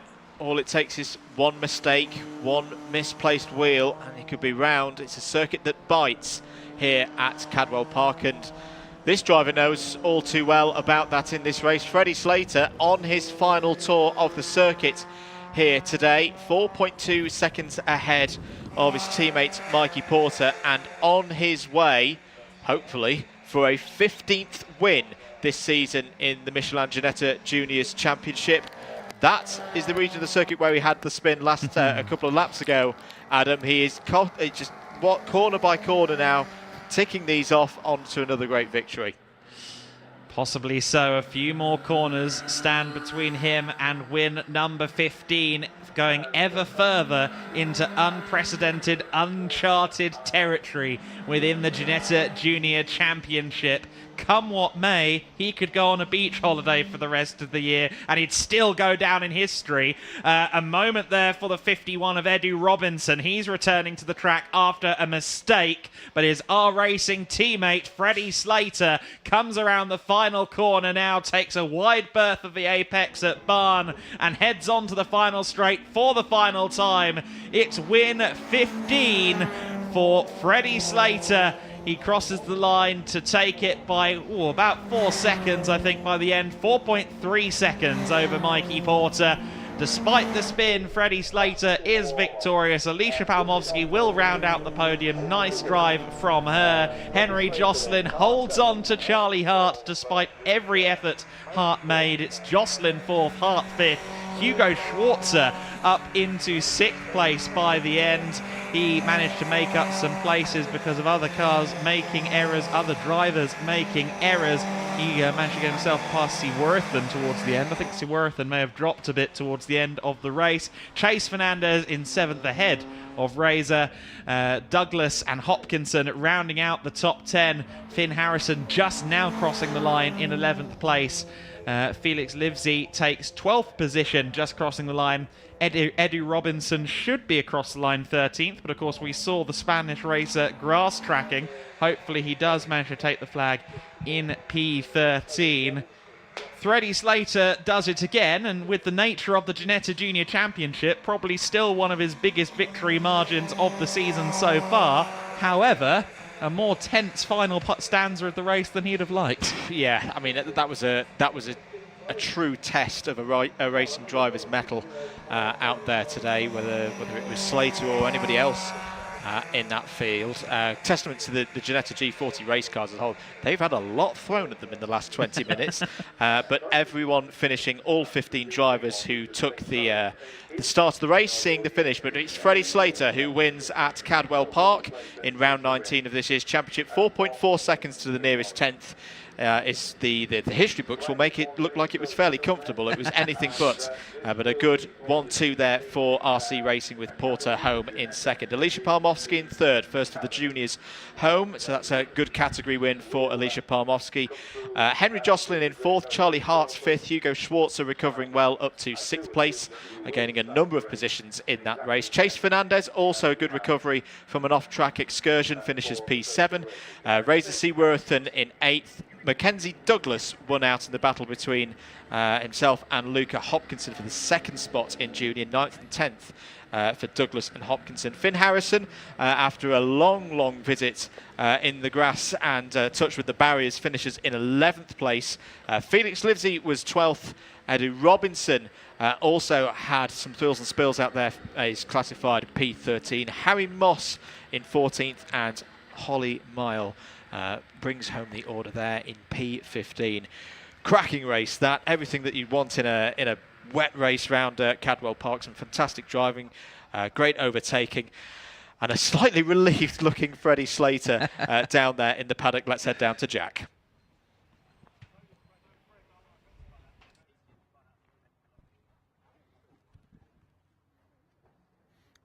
Yep, so we are down here in the scrutineering bay where all of the drivers have come to rest after what was a brilliant Michelin Ginetta Junior race. We did have Freddie Slater. There he is. He's over here getting his photo taken after what is now 15 wins from 19. Freddie, we'll let you get your cap on. We'll come under here where it's nice and dry. Again, that's another win added to the tally. 15 from 19, by far and away the most successful Ginetta Junior driver in the 15 years of Ginetta Juniors. And obviously you're newly crowned KZ2 champion as well. You won the Winter Series. You're doing all right here. What is it going to take to stop you? We saw you spin, got it back going again, and continue to pull away. How do you do it? I don't know, to be honest. I just kind of know where the limit is, and sometimes you have to go over the limit. I just made a tiny little mistake. I just tried something to see if the grip was there, and it just didn't quite work in that situation. And I had the gap, so I managed to get it round and just I stayed calm and just kind of collected it all back up and got going with it. I think in those situations, it definitely separates the people who can handle pressure and who can't. So I was just getting back on the track and getting on with it, and then just setting some good lap times at the end just to keep the gap. And I think the first 10-15 minutes I just got on with it and just opened the gap. I think there was more in the tank, to be honest, if I could push a limit. But yeah, just overall very good. And obviously now you've had 2 sessions out on circuit, qualifying this morning, free practice potentially as well. And of course that race, is this all just sort of knowledge in the bank ready for tomorrow if the conditions remain the same? Yeah, you know, today's obviously knowledge. I think we've done a lot of test days here before that we know what the weather's like and we know the lines off by heart pretty much. I could drive a lap with my eyes closed now. So I think we just kind of predicted this weather was going to come. The team made a good decision in the testing overall, and we put a good car underneath me and I've managed to deliver. Great stuff, congratulations Freddie. We do have our P2 driver. We'll go get Mikey Porter. He's just having a chat. We'll go grab him for you, Mikey. Mikey, can we grab a quick word? Obviously, we spoke to you after qualifying, and the confidence seemed high, and of course you've got a brilliant teammate in Freddie as well. How did you find it? Yeah, obviously this track is very hard to overtake, so especially in the wet, because the wet lines are wet on the defensive line, so it's very hard to overtake, but made it work in the last bit of the race, so yeah, very happy with the result. And of course, we posed the same question to Freddie. This is more knowledge in the bank, ready for tomorrow. You mentioned, Freddie mentioned that there's been a lot of testing here done previous. Do you think that is quite valuable for a day like today at Cadwell? Yeah, all the testing we've done in the early years have all been wet days. So yeah, that's really helped. And obviously, I think it's going to be wet tomorrow as well, so it should be good. Great stuff, congratulations. And one final driver, Alicia Palmowski. Alicia, again, we've asked the same question to pretty much everybody today. We're going to ask it again. Obviously, a very wet Cadwell Park is a very tricky Cadwell Park. How did you find it? Yeah, very challenging race. Obviously, we know that Cadwell's known as the mini Nürburgring. It's got a combination of extremely fast swooping corners as well as the really tight section here, where there's no margin for error, really. You're either quick or you're off into a barrier. So, yeah, really tricky race. Struggled quite a bit for pace there. We maintained second for majority of the race, I think 2/3 of the race at least, but had a great race with Mikey behind. He did manage to get the best of me and get through. But yeah, we'll look at the data and work for tomorrow to try and find our pace, but good championship points. Yeah, and of course you mentioned that you're going to look at the data. Is that something that you find quite valuable, especially on a weekend like this, when sometimes the margins expand quite a lot? Because in the wet weather you find that the gaps do open up quite quickly. Is the data really that valuable for your work tomorrow? Definitely, because I mean, I think it's the same situation for all the drivers on the grid, but for us in our team, we've done no wet testing here at Cadwell before, so that was sort of a learning experience for us as much as anything. So it'd be good to look at the data, see where we're losing time to some of the others, and where we're strong, where we're weak, and try and pinpoint those to sort that for tomorrow. So it's very useful. Cheers, Alicia. Congratulations and best of luck for tomorrow. So that is our top 3 from the Michelin Tyre Ginetta Junior Championship. Back down to Andrew and Adam in the commentary box.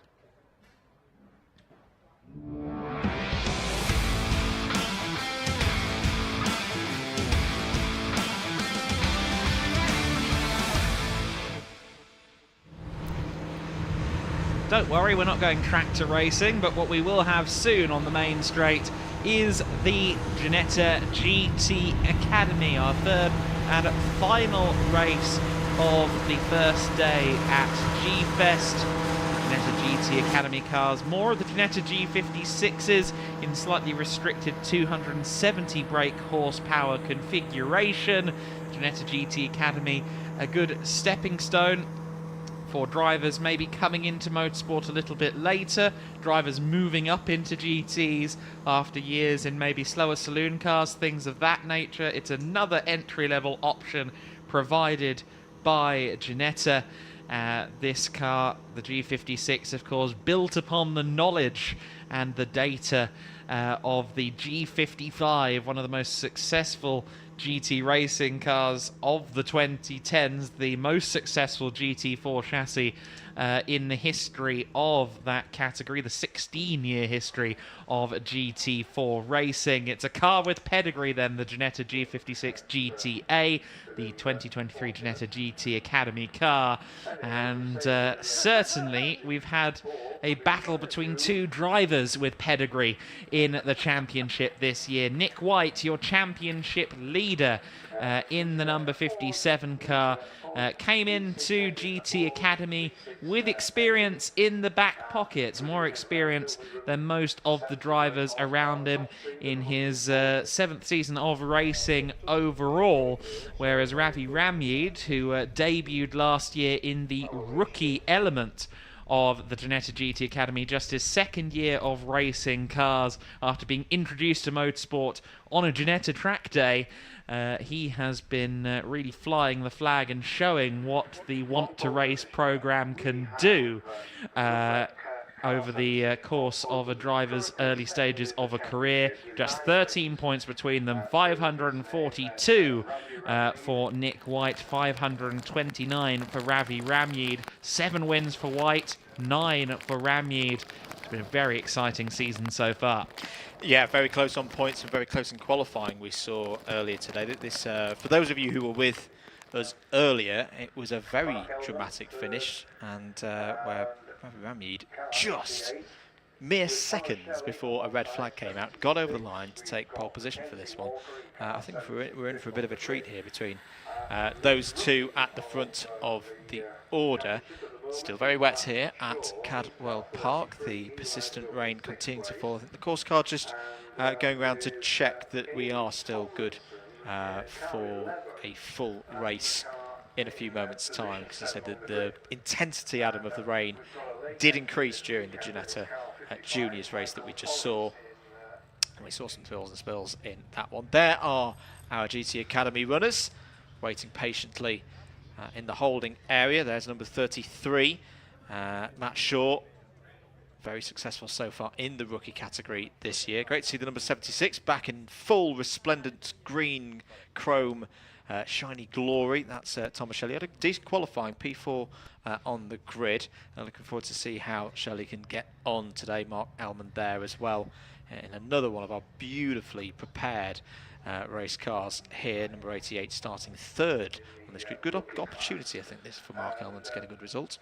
Could well be. Elman has been consistent this season. He's not been the most spectacular driver out there. He has 3 podiums to his name, all of them three podiums to his name, all of them 3rd places.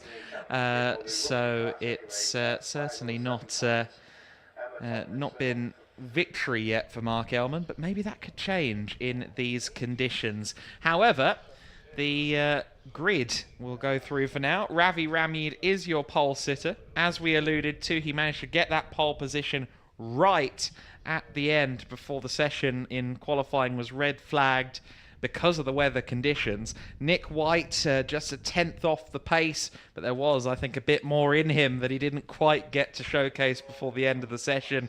White will be starting behind him, of course, because it will once again be a single file start to this race. Mark Elman lining up 3rd alongside Thomas Shelley on our graphic, but again, there'll be nose to tail when we go racing. Elman looking to build upon his 3rd place in the championship and maybe get a personal best result of the season if he can get into the top 2.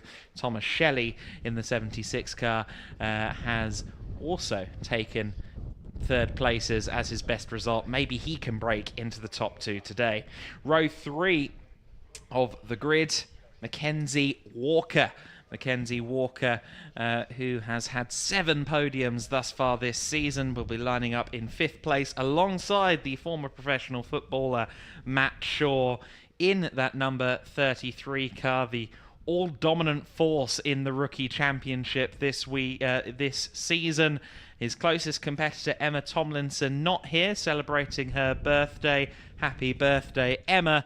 Matt Shaw will be looking to claim a win in this race in the rookie class once again, and maybe try for another overall podium too. Amy Tomlinson, Ginetta Managing Director, lines up 7th on the grid, and a newcomer from Snetterton in just his 2nd meeting, Michael Orant, rounding out the starting order for this race. So then, the cars awaiting release from the paddock area. That number 33 car, you've alluded to the green and yellow livery on that. I always think it looks like a John Deere for the London West End with the chrome meeting the green and yellow. Lots of different colour schemes look good on these G56s. It's a very quintessential front-engine GT shape, and you can get creative with the liveries and it will still look absolutely stunning. Also, if you go understated, it doesn't look half bad either. The cars should be released shortly, and I think this is going to be compelling because someone like Nick White, who has been racing for 7-8 years, he's been here to Cadwell before, I believe. He's surely, on paper, a favourite, but of course, Ravi Ramyeed, in his 1.5 seasons of racing, all within the Ginetta GT Academy, has been stellar and improves incrementally each weekend. And then, of course, you've got the X Factor from the likes of Elman. Also, I'd say even Shaw as well. He could end up with an overall win if the conditions prevail in his favour. It's a hard one to read. It is, and, you know, you would have thought at the start of today, when we all got to the track and was like, my goodness, this is going to be a challenge for the drivers today, that Ravi Ramyeed is someone with a bit less experience. Might not have been as quick today, but he absolutely nailed it in the qualifying session, and you know, wasn't overawed by the conditions. Was brave out there, built up his pace as the curtailed session went along, and I don't think it was by design, of course, because there was still, what was it, 11 minutes or so of the session to go, but he hit that lap time when he absolutely needed to, and it was a very, very impressive performance in that qualifying session, and I think he'll actually go into this race with a lot of confidence, despite it being very treacherous out there on track. You see the water being cleared at the moment. The tractor, I think, has got one of those big dryers on the back of it, which you can't quite see from this shot, but you can see it clearing some of the water away there. In fact, you can see it quite well now if you watch off to the driver's right. The water being spread out back into the infield. Hopefully we'll be able to get this race underway in a short few moments' time, but only once, of course, race control are satisfied that it's safe to do so. Absolutely right. The Ginetta GT Academy Championship, not just a stepping stone, but the first step for many drivers into racing. It was to my immense surprise at the G-Fest at Silverstone in June, my first time in this paddock this year, to find out that all 3 of the Tomlinson sisters who have raced this year in GT Academy had never raced prior to this year. You'd think that maybe they'd have been lulled into karting at some point in their lives, with Father Lawrence, of course, a GT2 class winner at the Le Mans 24 Hours back in 2006 is Lawrence, so very much a racer in his own right. But no, all 3 sisters electing to make their debut season at the same time in GT Academy. And it's been very fun to see some of the to and fro scrapping between them.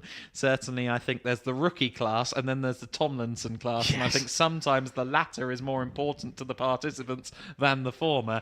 There is only one of the Tomlinsons here, though, in the form of Amy, the managing director of Ginetta. And she'll be looking to move up from 7th on the grid. And obviously we mentioned Ravi Ramyeed making his debut at a track day, as a few of them did. An interesting point about Ravi as well, we've mentioned that Matt Shaw is a former professional footballer. Ravi Ramyeed, former pro snowboarder. Yeah. There's a lot of ex-sporting pros that lurk in this Ginetta paddock. Yeah, absolutely. It shows that they want to remain competitive.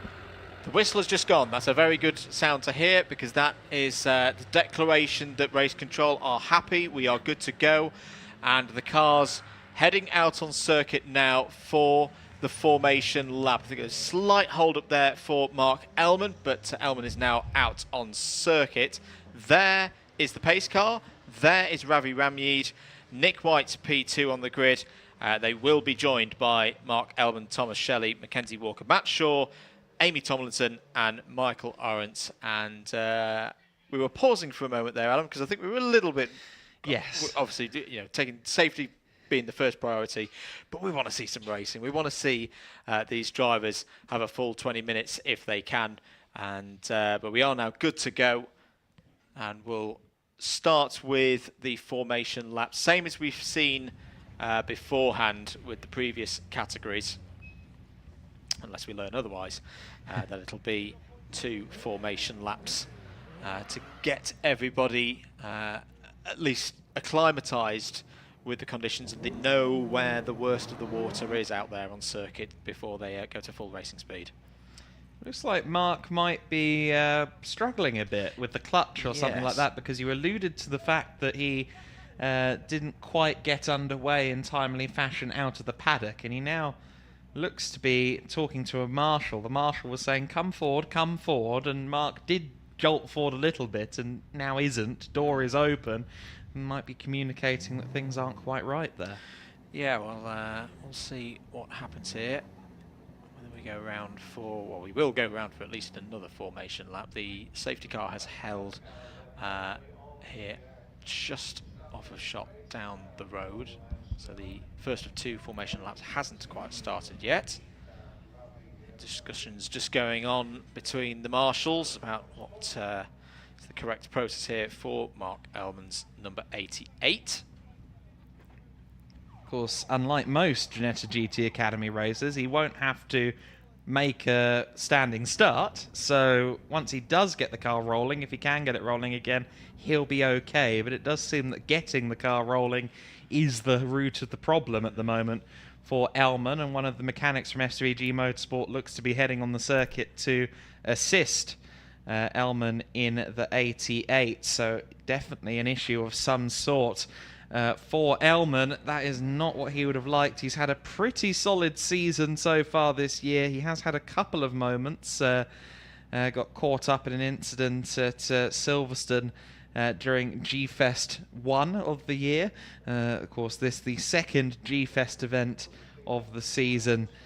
We continue to celebrate 65 years of Ginetta. Now, just looking at what that mechanic is doing, it looks as if he's more concerned with the brakes than anything. I wonder if maybe he's got sticky brakes. Possibly. That would be another way of arresting the momentum of the car. Maybe if it was sticky brakes they were struggling to pull away with initially. But discussions ongoing. We'll be back tomorrow once again for more racing here at Cadwell Park. 11:40 our scheduled broadcast start time, so do be with us for that. Subtly different order tomorrow as well. It'll be the juniors first, then the GT Academy, then the GT Championship for 2 races each. I'm very much looking forward to that. And well done to the team. They have got that car moving again and into position. Hopefully we'll be able to get this race underway. Or is there more problems for the car? Number 88. Yeah, the engineer in me here, Adam. This doesn't look particularly good. I think this is I fear a persistent problem, and yes, that car is going to be pulled out of the race, unfortunately. Well, what a shame for Mark Elman.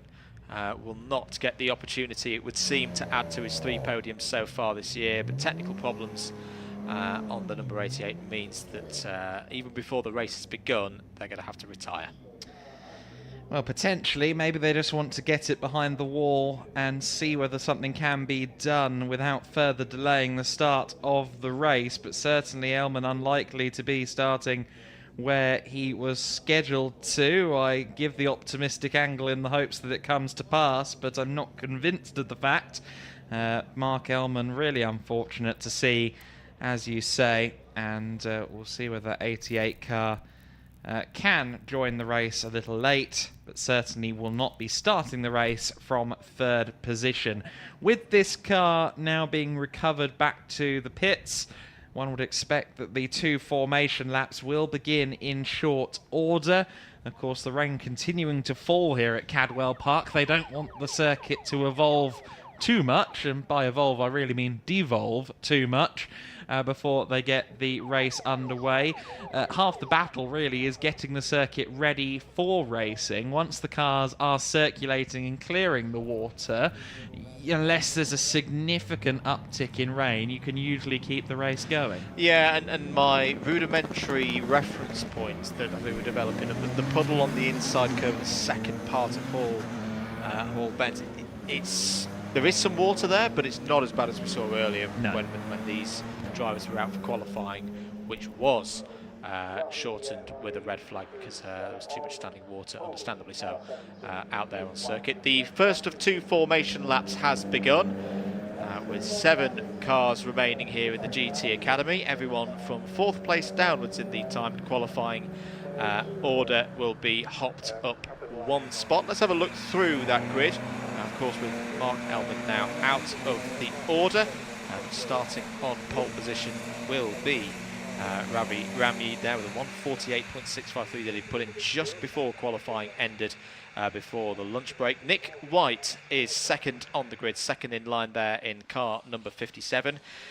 We were hoping to see Mark Elman P3 on the grid, but those problems mean that at best he will start from pit lane if the team can get a solution in quick fashion. So Thomas Shelley will move up to 3rd in the single train restart after these 2 formation laps. Next up, 5th from qualifying will now start 4th, is the number 70 of Mackenzie Walker. First of the 3 rookies in this field, Matt Shaw will now start 5th in the order here at Cadwell Park. Amy Tomlinson will move up to 6th, and Michael Orant will move up to 7th. All of those drivers halfway through their first formation lap of 2, Adam Weller, in what should be a good race for them, and hopefully we can get the number 88 of Mark Elman out on circuit as well to get us back up to 8 cars. Hopefully so, and it would be entertaining if we do, because Mark, in theory, should be able to pick a few places up then, as long as the car is working for him as advertised. The G56 GTR safety car leading the field by our commentary position here at the top of the mountain, and we will get 1 more lap under safety car, the 2nd formation lap, I believe, although Ramid has very much backed off the back of the G56 GTR. I'm just waiting to see whether the lights are still on the safety car. They are, so I think we are expecting 2 formation laps, as one would anticipate in these conditions. Of course, always the protocol in the modern era when the track conditions have changed, or if they are more treacherous than usual, they'll typically give them 2 formation laps. Sometimes the 2nd formation lap will be part of the race distance, but they'll always give them 2 formation laps in order to allow the drivers to acclimatise. The clock has not started. They will get the full 20 minutes of racing action in about 2.2 miles time when the cars come to the start-finish line once again. I think Ramid was ready to go. He was backing off. He was like, right, let's go. But he's got to wait a little bit longer. As indeed, Michael Lawrence, relatively new addition to the Ginetta GT Academy, but I say when I was watching the races from Snetterton, he did a very good job for a novice there in the rookie category. Michael Lawrence starting now 7th due to the issues for Mark Elman that see the number 88 in pit lane. Let's see whether Orant can gain some positions in this race. And you allude there to Orant. I believe, among other things, his prior experience before taking to the track at Snetterton, a lot of esports involved with that. I believe he's at quite a high level within sim racing.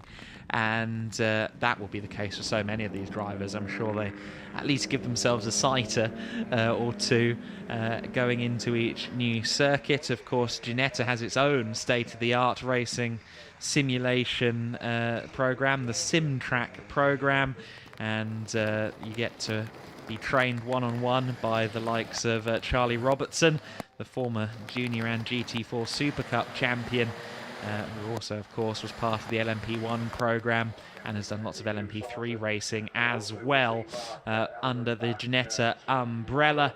That sim track facility is located within the Ginetta HQ in Leeds. Always worth a visit in general, that HQ. There's a lot of exciting metal Ginettas and Team LNT cars from past seasons. So then, the number 17 car heading toward the final corners of the lap once again, and this time I believe they should be approaching with purpose. Lights are still not out on the safety car, but we understand that we should go racing this time. The green flag is being waved, so the safety car should peel off and we should get this one underway. Indeed, for 20. Oh, now, has there been a problem here? I think we are now going. As Shelley fell down the order a bit there, so there was an incident. No, the safety car is still out. So yeah, so another formation lap for the drivers. Just thinking there was a problem. Yeah, there was. There's a lot of damage there to the number 57 of Nick White. So that was out of our vision. But you could just tell by the way that the cars came round onto the pit straight there that they weren't in nice formation as we saw going through hairpin, and quite clearly Nick White has had contact either with another car or some of the track furniture. Now that is really going to affect things, because surely that's going to be a problem for him when we get back up to racing. Now what I'm interested in is if we can get a shot of the back of the number 17, because of course that was the car directly ahead of Nick White. Yes, we're getting word that there was car-on-car contact rather than car-on-barrier. We heard about an incident at Barn before we cut to the pictures there. We saw that the 76 of Shelley was displaced, and now we see as well that Nick White's bodywork is displaced too. But what of Ravi Ramyid's rear end? That's the important thing that we need to see. Couldn't quite catch it on that shot, but the back of the number 17 car, at least on the left side, looks okay. It doesn't, from what limited view I've seen, doesn't look like it's too bad on the right side either. Now, will Nick White keep going? Is his car okay? There's a lot of unanswered questions here, and we're going to have to wait to see what the answers are. I say there was something else as well for Thomas Shelley, because he, for a moment, slipped behind Mackenzie Walker and Matt Shaw. Has now retaken his position third in the queue. Well, my goodness me, we've seen a lot of drama so far in this race, and that looks okay to me. Yeah. So I wonder if I'm speculating here because it was out of our shot, but Shelley being out of position and Nick White having damage, maybe it might have been contact between White and Shelley as they came from hairpin and down to Barn, because the number 17 of Ravi Ramyid looks pretty good to me, and a red flag shown. So the LED board there indicating that we will not start this race, at least for the moment. As I say, perhaps race control have determined, Adam, that conditions are a bit too treacherous, considering that, well, we have had an incident under the safety car. Yeah, and I think that's probably quite a wise call, because the conditions, I mean, look at the front straight. That is noticeably worse than it was 10 minutes ago, let's say.